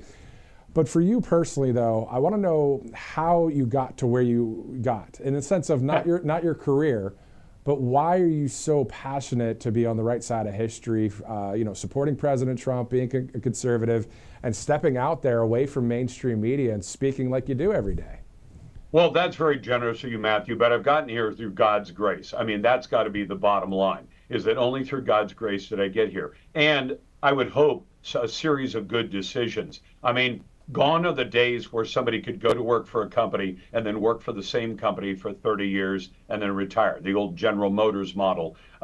That wasn't ever true even when I was in high school and graduated in the 70s, mid 70s. So what I prepared for was, I thought I was in speech and debate in high school, and I would encourage anybody who has a child that's still in the public schools, although I think the public schools are toxic these days, maybe not so much in Alabama, but everywhere else in America they are, but encourage your kid to get into speech and debate. Why? It teaches you to organize information, to research information, and to present that information. And they say, well, Lars, not everybody can be a talk show host.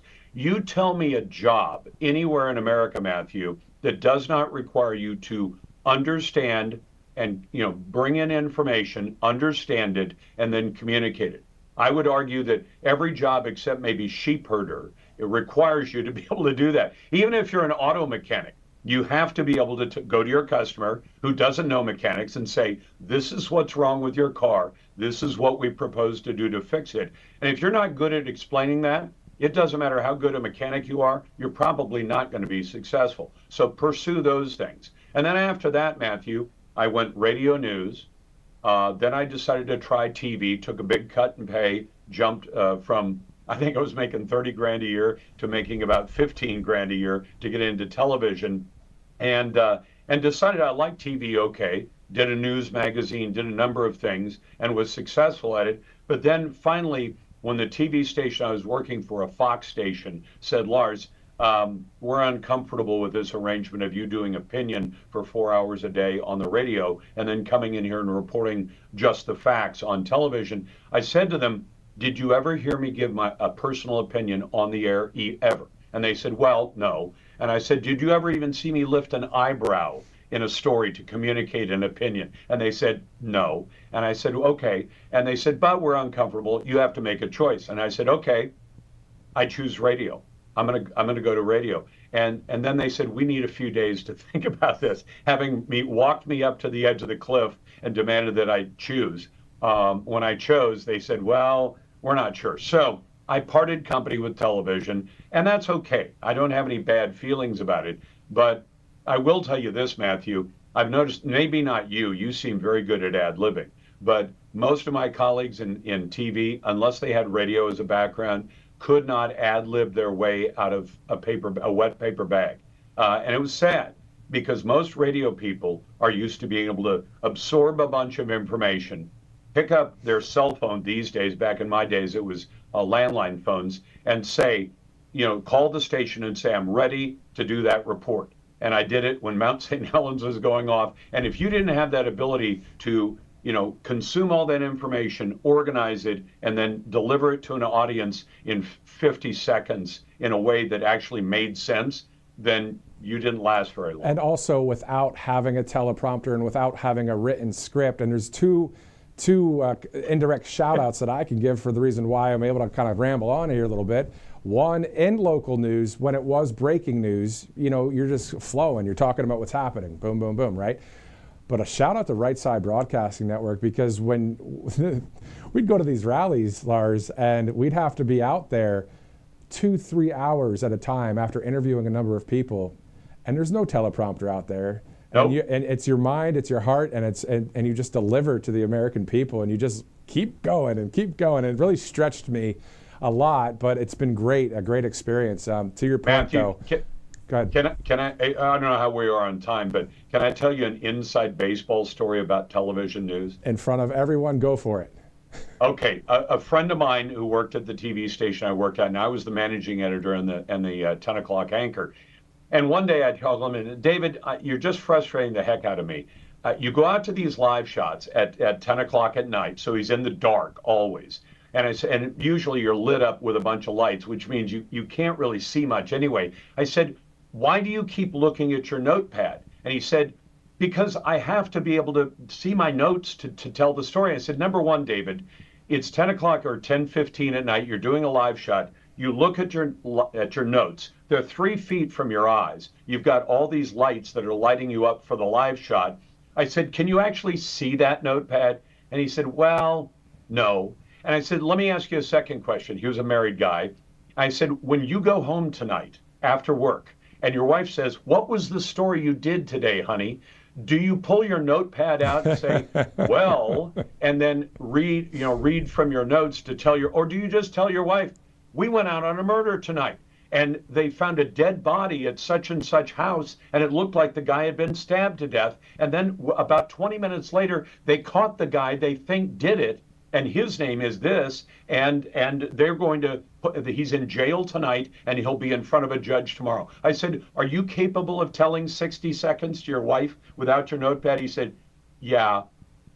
And then he didn't use his notepad after that, and he'd just look at the camera and tell the story. Exactly, and nothing against having a teleprompter, because I'll be honest with you. I mean, I've got my iPad here with some information.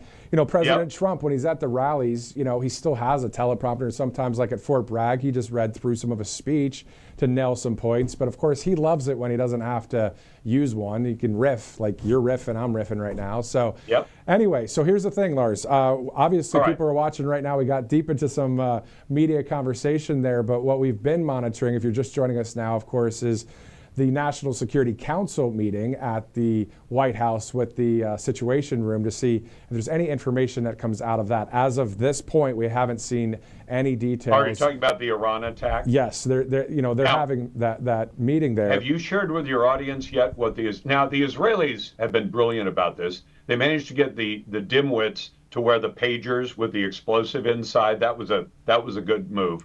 Apparently in this, all I know is that they managed to manipulate the Iranian leadership to think they needed to call a meeting yesterday. And they knew where the Israelis knew where the meeting was going to be. So they get the top leadership of their nuclear program to all meet in one place. And the Israelis knew, the IDF knew where the meeting place was going to be. And then they bombed the daylights out of it, which I think is just brilliant. Well, the intelligence community there in Israel, it's called Mossad. They were able to, research there, and then they did the strike. So, yeah, we're looking forward to hearing from the president, again, President Trump, as he has spoken on Truth Social a few times. Lars, guess what? You've been on twice today. This is going to be a trifecta because you speak on behalf of All Family Pharmacy as well. So I do. We got to get to that interview that was recorded recently, but it'll be good to have you on again soon. Thank you so much, Lars. Matthew, have a wonderful weekend, and God bless everybody watching Right Side Broadcasting. Amen. Thank you, sir. Take care. You too. That was awesome. 1:49, Friday, June 13th. All right, so we have a couple more interviews to go before we wrap up our broadcast today. Again, if we see any latest news out of the White House, we'll bring that to you. Again, the 11 a.m.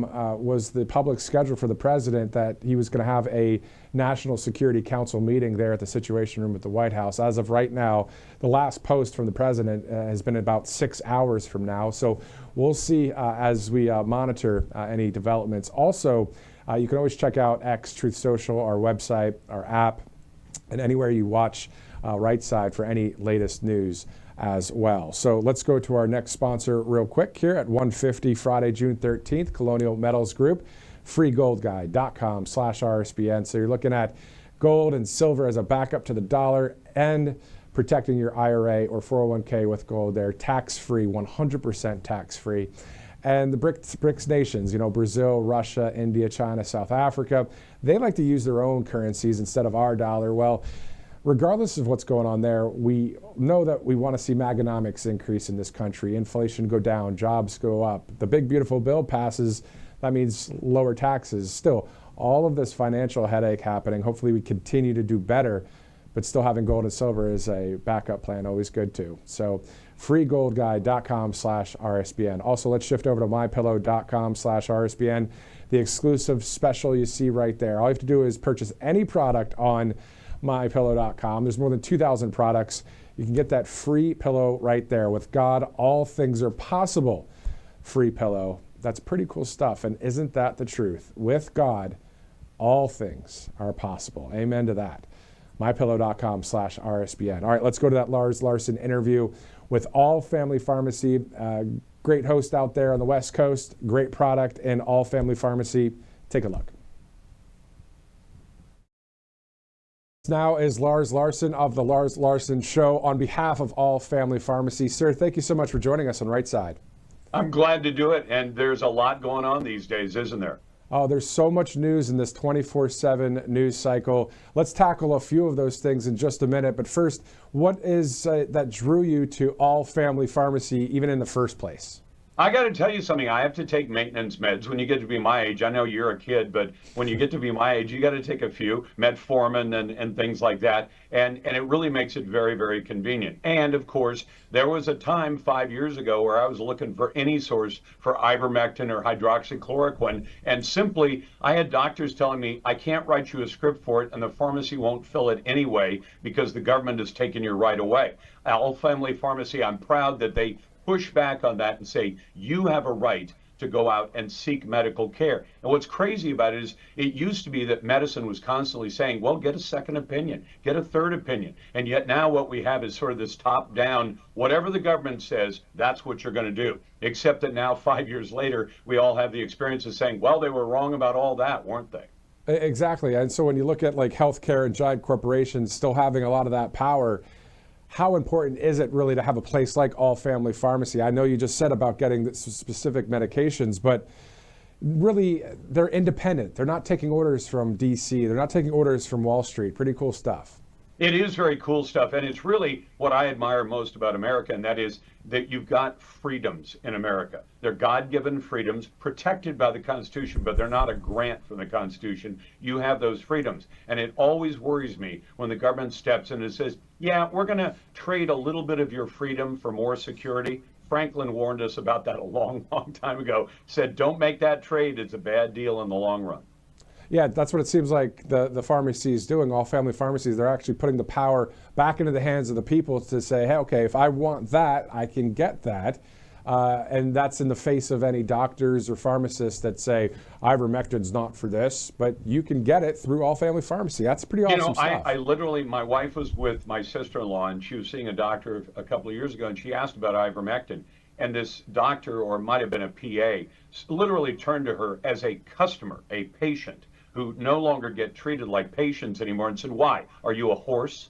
And I thought, boy, if somebody in a retail store were to treat you that way, you say, I'm never going back. Oh, you'd either call for the manager, or you'd say, I'm never going back to that store again. They don't treat us like customers. I think a lot of healthcare does not treat those of us who are paying thousands, tens of thousands of dollars a year for health insurance plans, and then you get treated like dirt when you show up to actually get some of the service that you've already paid for. I mean, there is a reason why most of us, if you eat a meal at a restaurant, you pay at the end of the meal. If you're putting a roof on your house, you pay when the job is done. And why? Because that makes sure that the job gets done. If hospitals and clinics and doctors started treating us like patients, if we said, you know what, doc, if I'm not happy with the service you give me, I'm not going to pay you, because you're allowed to do that with any business. That's so true. That's such a good point there. And that's a terrible story. With your family member, with that doctor saying that. That's some unbelievable stuff. And the question, though, is should Americans be able to choose off-label treatments? You were talking about ivermectin before. How about hydroxychloroquine? Or is it informed consent no longer enough? Well, I think they should be able to, because here's the funny thing. They call it the practice of medicine. And for decades as a reporter, I've had doctors say, Lars, the reason they call it that is not because we're practicing, but because we're saying, I've got a different idea for how to treat this particular illness. And we've seen literally movies. What was the one? It was something's oil. It was a little boy who had a problem, and his parents went to all the doctors, and they said, we don't have any way to treat it. And one doctor said, I have an idea. Lorenzo's oil. That's what it was called. And it's about a true story. And this doctor said, this is a different way to treat it. Now, if you want to go back to the times where if you broke from conventional orthodoxy, that they'd make you drink hemlock, or they'd kill you, hang you upside down till you die, we're not in that kind of world. And when doctors themselves say, if you don't like my opinion, go and get a second or third opinion, and then you make the decision. And there are plenty of people I've known personally, say you have cancer, and the doctor says the best thing for you is radiation, but we could do chemo. And you say, okay, I'm going to do chemo. Well, even though the doctor has told you radiation is the best course, you're going to choose chemo. Or maybe you choose, you know what, if I'm going to have 6 miserable months, but I live 5 months without it, why don't I do the 5 months without it, enjoy my time with family and friends? And even people like, I think Steve Jobs, the guy who founded Apple, made a huge mistake by rejecting conventional treatment and going with only alternatives. But it was his right to say, I choose this path. And if it works out well, good. If it doesn't work out well, it's my choice. Would you rather have the government simply impose all the choices like a nanny and say, we know what's best for you? We're not children, and the government has no right to tell us what to do. Now, so that's my... If you get me going, I'm just going to keep on going on stuff like that. That's okay. We have a little bit of time for that, of course, Lars. It's great to have you again. Join us on Right Side. I know this is the second time that we've connected here, and it's just great to hear from someone like you that's on the right side of history. And then also, talking on behalf of All Family Pharmacy, when we look at some of the articles out there right now about COVID, there's this new variant out there. I'm actually looking at a headline now. The Hill, it says, what to know about the new Nimbus COVID variant. What do you think about that, first of all? I mean, do you think this is a genuine health response, or are we watching a replay of overreach and fear-driven messaging? I think it's more of the latter, and I'll tell you why. Because over the last 4 years, we saw multiple occasions where they said, oh my God, There's this new one coming at us right now. It's going to be, and then a few months later, you say, what happened to that? And I'll tell you one of the things I think mainstream media, yeah, you know, the usual suspects we're talking about, ABC, NBC, CBS, PBS, CNN, MSDNC, and the rest, they don't want to say, although they should, it's part of the story. If you have government health officials saying there's another pandemic coming and then it doesn't emerge, the fact that it didn't emerge is as much a story as if it had emerged. And we keep being told it's going to be bird flu, it's going to be monkeypox. And of course, with monkeypox, they don't even bother to tell you that there is usually one way that monkeypox is transmitted, and the vast majority of Americans don't do that kind of thing. And if, since you've got a family audience, I don't want to get into the details, but you can look them up if you want to. Almost everybody with monkeypox got it one way. And since I don't engage in that, and most of the people I know don't, then it's not a problem for me. But to be constantly scaring the population, to me, it does start to remind you of, say, you know, 1984, A Brave New World, where you're saying there's this boogeyman out there and he's going to get us. We should be aware of that when it comes to health. We should be aware of it even when it comes to foreign adversaries. Although I do think there are some legitimate bad guys out there on the planet, China, North Korea, Iran, and others. But being scared by boogeymen constantly is a way to control people. And we've had too much of that stuff, and Americans have had it up to here. That is 100% correct, accurate. And your years of journalism, your years in media, understanding that and being, you know, in the forefront of that with your own show, that's pretty awesome stuff to hear. Also, Thank you. The pharmacies that are out there across this country, you know, why out of all of them pick All Family Pharmacy? Why did you do that? Well, I'm going to tell you why, because I've had the experience. At one point, my wife had an issue, and her doctor said, you should be on this, but be sure to get the brand name variant of this. And I said, we can afford the difference in price. It wasn't gigantic. And I walked into the pharmacy and I said, I'd like this, you know, the drug, but I'd like the, you know, this one, you know, whatever formulation it was that the doctor had recommended. Pharmacy said, we don't carry it. And I said, well, hold on. It was part of a chain. It wasn't, you know, CVS or Walgreens, but. And I said, do any of your other stores? No, nobody carries it because Medicaid and Medicare don't carry it.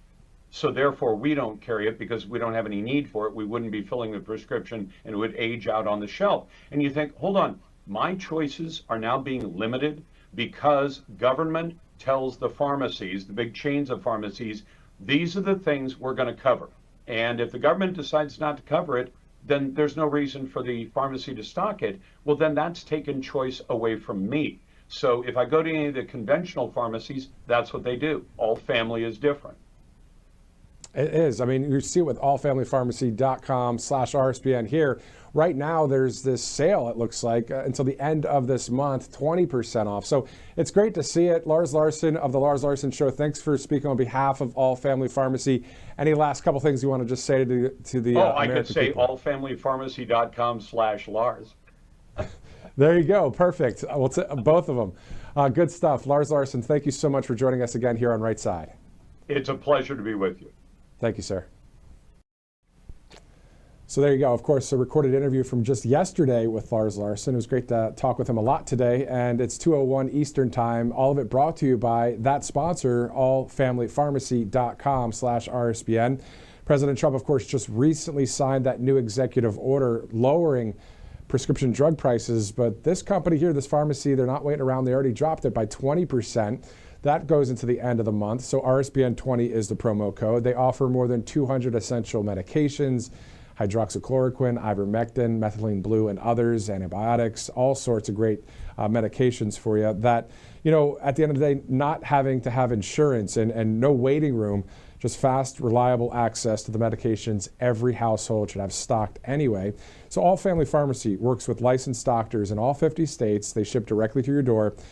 And if drug prices are finally coming down, this pharmacy is already leading the charge and helping people stay prepared. So RSBN having that promo code there, RSBN20, allfamilypharmacy.com/RSBN. Also patriotaddictdeals.com. Check this out. The Trump Force One airplane. This is great here. Using the RSBN code there as well, 20, for that 20% off. It's a limited edition Trump Force One airplane. Again, Robert McNeely already ordered one of these. He says he has this in the man cave, so I should get one too. I mean, that's I love aviation. So Trump Force One, if you remember all those rallies with the great plane flying over, the Top Gun soundtrack playing, good times there. Trump Force One plane, you can get it too. So patriotaddictdeals.com. Don't forget to use the promo code RSBN20. All right, so we're going to show you a video in just a minute from the Department of Defense. Before we do that, we're getting ready to go to Bob Iacchino with Colonial Metals Group. He's also the co-founder for Path Trading Partners, and he's a co-host for the Futures Edge podcast. Bob, thank you so much for joining us here on Right Side Broadcasting.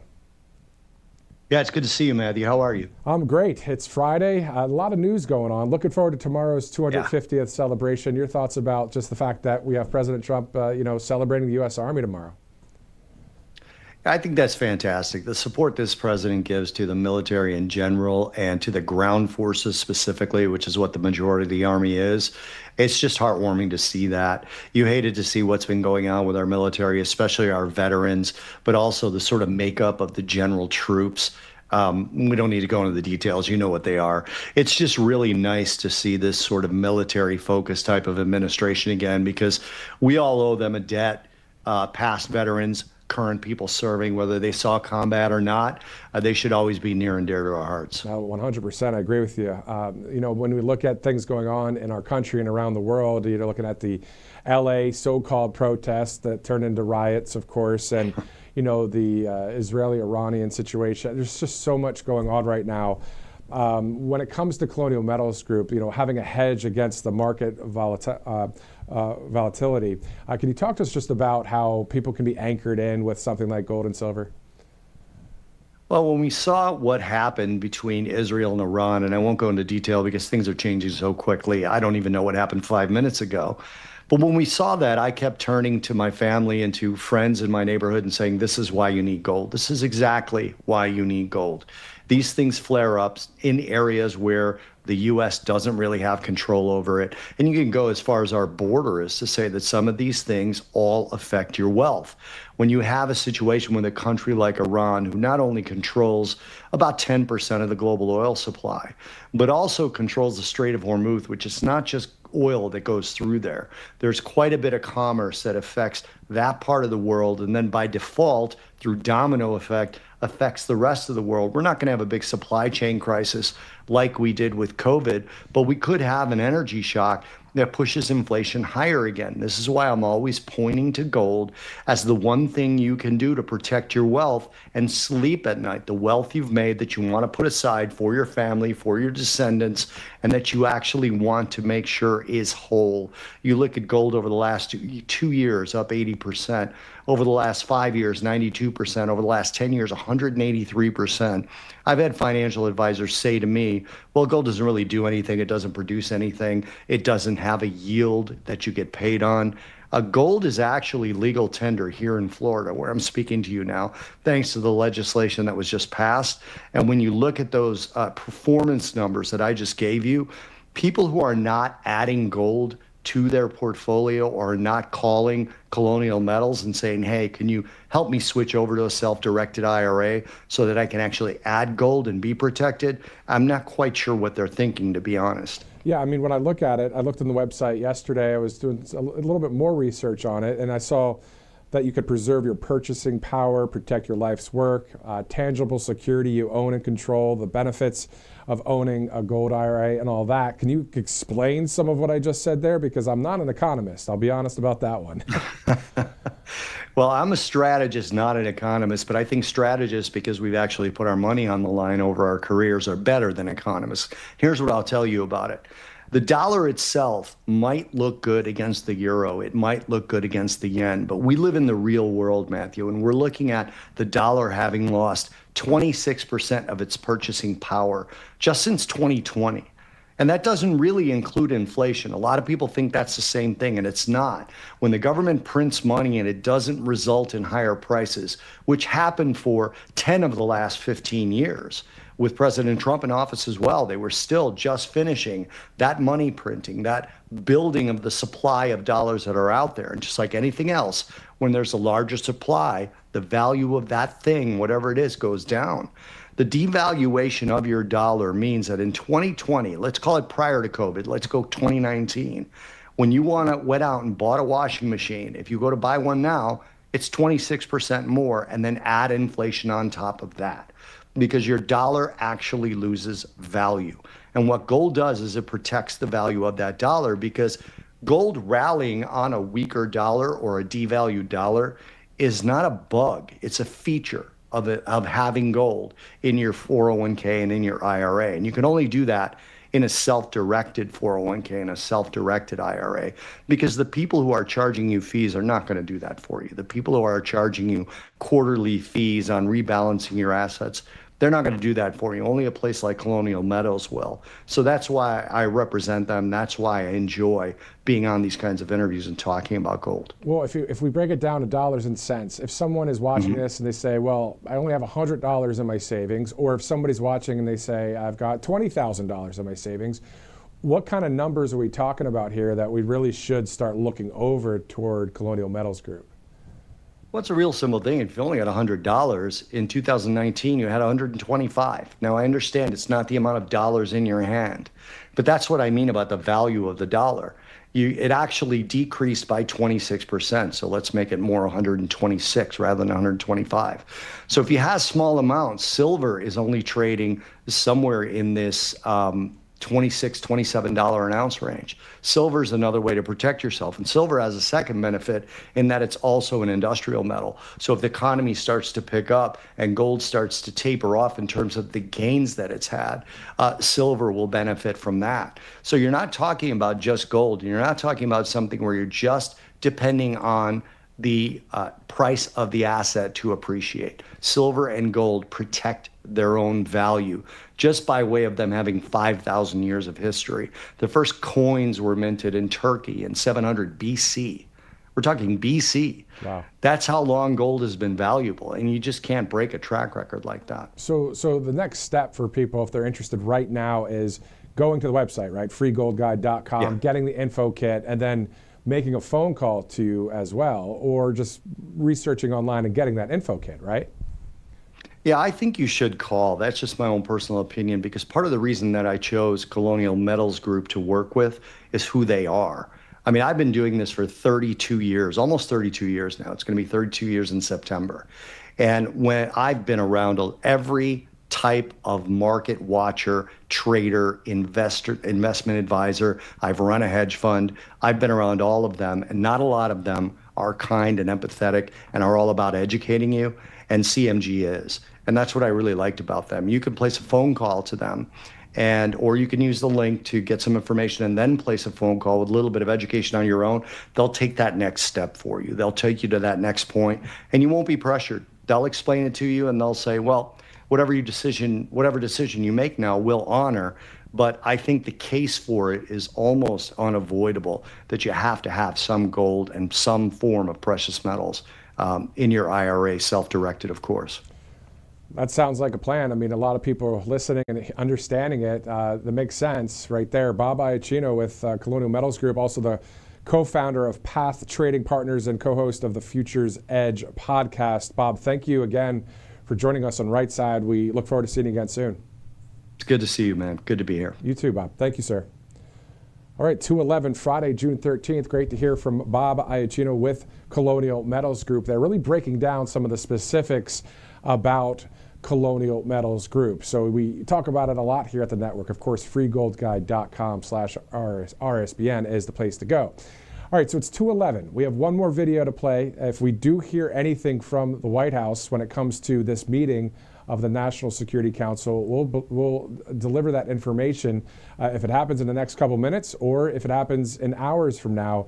Always on Truth Social, on X, on Facebook, all over the place, wherever you follow us, on Rumble and elsewhere. Thank you for watching today. Let's go to a video that is from the Department of Defense. It's really previewing tomorrow's huge Army celebration, 250 years young of this great United States Army. Take a look.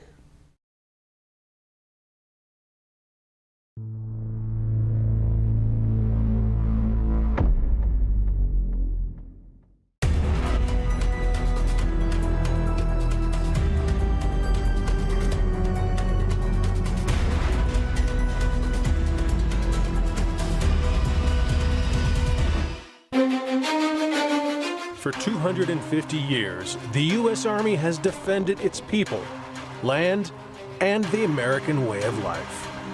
At the dawn of our nation, farmers, craftsmen, and patriots stood against the mightiest empire in the world. These citizen soldiers took up arms to fight for independence and prevailed. At Lexington and Concord and through the bitter winter at Valley Forge, the Army fought for and secured our nation's freedom. 30 years later, in the War of 1812, the Army faced another test as British forces marched on our young republic. At Fort McHenry, under relentless bombardment, the Army held firm. "This will defend" was not just a rallying cry, it was a promise that ensured the sovereignty of our country. Then, the greatest test of all, the Civil War, pitted brother against brother in a nation divided. The Army fought not just for land, but for the preservation of the Union and for freedom. At Gettysburg, at Antietam, and beyond, they defended their belief in a unified country, which shaped the future of our nation. In the bloodiest battles of the 20th century, American soldiers answered the call, fighting wherever liberty was at risk. In 1917, as the world was consumed by war, the U.S. Army entered a conflict like no other. In the trenches of France, soldiers faced barbed wire, poison gas, and relentless artillery. At Cantigny, they launched their first major assault. At Saint-Mihiel, they executed a swift and decisive attack, proving American strength. And during the Meuse-Argonne Offensive, the largest battle in U.S. history, they shattered enemy lines, helping bring the war to its end. In 1941, when the world plunged into war yet again, the Army was ready. From the deserts of North Africa to the hedgerows of France, from the islands of the Pacific to the streets of Berlin, U.S. soldiers carried the weight of the free world. On June 6, 1944, they stormed the beaches of Normandy, charging through the surf and gunfire and climbing cliffs against overwhelming odds. Victory was never certain, but they fought fiercely and triumphed. Their fight wasn't just for America.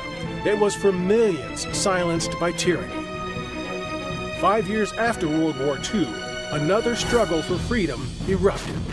In Korea, the Army faced not only a determined enemy, but brutal winters and impossible odds. In the Battle of Incheon, their fierce fighting forced the North Korean Army to retreat. At the Pusan perimeter, they held the line. And in the frozen hills of Chosin, they fought with every ounce of strength to defend liberty. But peace was fleeting. In the 1960s, as tensions escalated in Southeast Asia, the Army was called to Vietnam. In the dense jungles, soldiers fought a relentless battle against an elusive enemy. The Army's strength was on display in the Battle of La Drang, where soldiers held firm under extreme conditions. In the face of uncertainty, the Army showed unwavering commitment to their mission. In 1990, the Army was called to the Middle East as Iraq threatened to dominate its neighbors. From the deserts of Saudi Arabia to the streets of Kuwait, soldiers launched a decisive offensive, pushing back the forces of tyranny and restoring peace. In just 100 hours, the Army's swift and overwhelming force liberated Kuwait, proving the might of American power and determination. Then, in 2001, the world changed.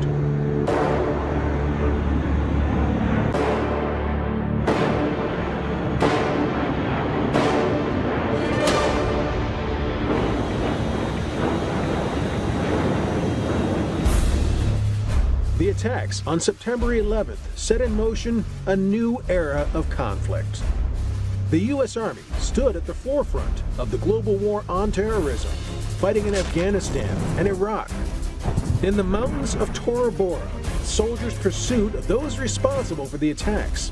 And in the streets of Baghdad, soldiers faced an insurgency determined to tear the region apart.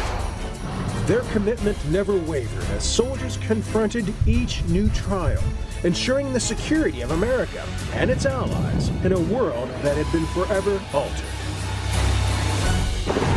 The nature of war changed, and so did the Army. Today, the Army stands ready for whatever is next. Faster, smarter, and more lethal than ever. Battle-tested and constantly evolving, today's Army thrives under pressure. Across every domain, land, air, sea, space, and cyber, the Army remains ready and engaged. Through training and transformation, the Army ensures soldiers are equipped, empowered, and prepared to win against any adversary. Artificial intelligence and advanced weapons are changing the way we fight. But our foundation stays the same, the warrior ethos. Mission first. Never quit. Never accept defeat. Never leave a fallen comrade. Wherever the need, soldiers show up to fight and to serve, ensuring the safety and security of the nation. The Army's legacy lives in those who step forward. And the next chapter? It belongs to those who are ready to lead, to adapt, and make the same promise that every soldier makes to the nation and its people. This will defend.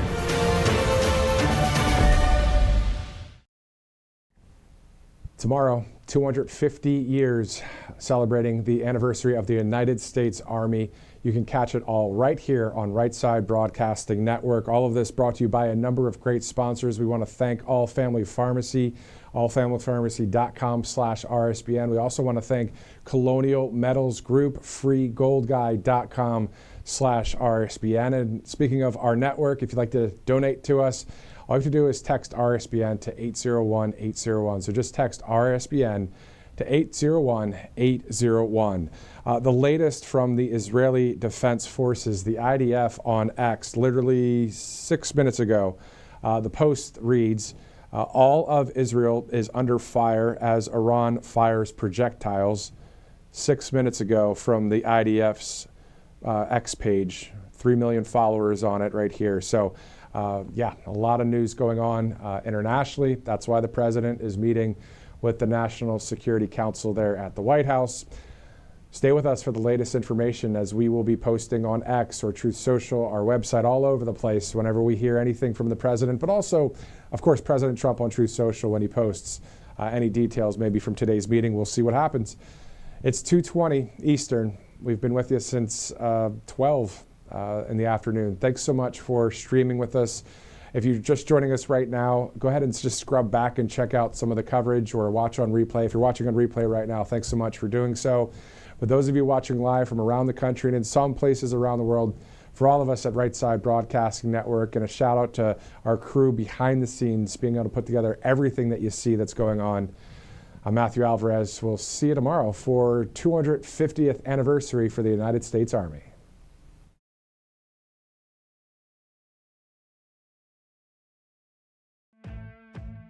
Welcome to Right Side Broadcasting Network, your trusted conservative news outlet. At RSBN, we deliver the truth when the mainstream media falls short. Since 2015, we've proudly broadcasted every single one of President Trump's iconic MAGA rallies, bringing you the excitement and energy live before anyone else. By watching RSBN, you get an unfiltered front row view of the action on the ground. We interview the crowds to give a voice to millions of Americans just like you. We show you President Trump's speeches in their entirety, free from interruptions and censorship. We cover the stories that matter to you with the integrity and passion you deserve. Thank you for choosing RSBN as your home for America First news. Together, we stand strong, united, and informed. So join us and be part of the right side of history. Hey y'all, it's Silk from the Diamond and Silk Chit Chat live show.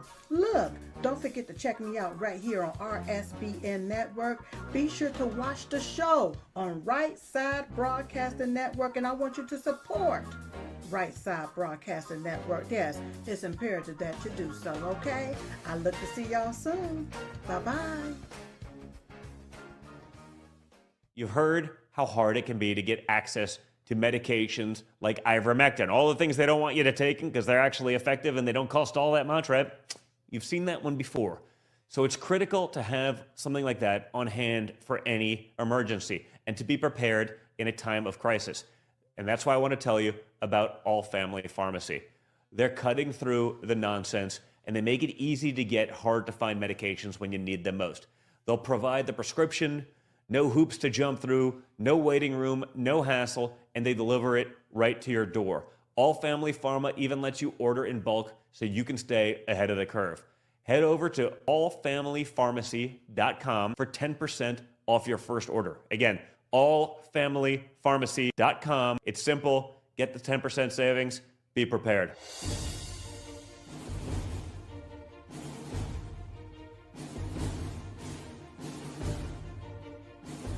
To celebrate our newest launch, Rev 7, I'm bringing you an amazing introductory offer, plus an exclusive overstock sale that you're not going to want to miss. Rev 7 is our premium energy drink that tastes great and gives you energy all day with no jitters and no crashes. That's because there's no sugar and no caffeine. I'm so sure you're going to love Rev 7 that for a limited time you can try our 3-pack absolutely free. Or check out our Percale bed sheets. I can't believe I'm even going to say this. Every color, every style, every size, only $29.88. So go to mypillow.com or call the number on your screen. Use your promo code to save 20% on our Rev 7 12-packs or try our introductory 3-pack absolutely free.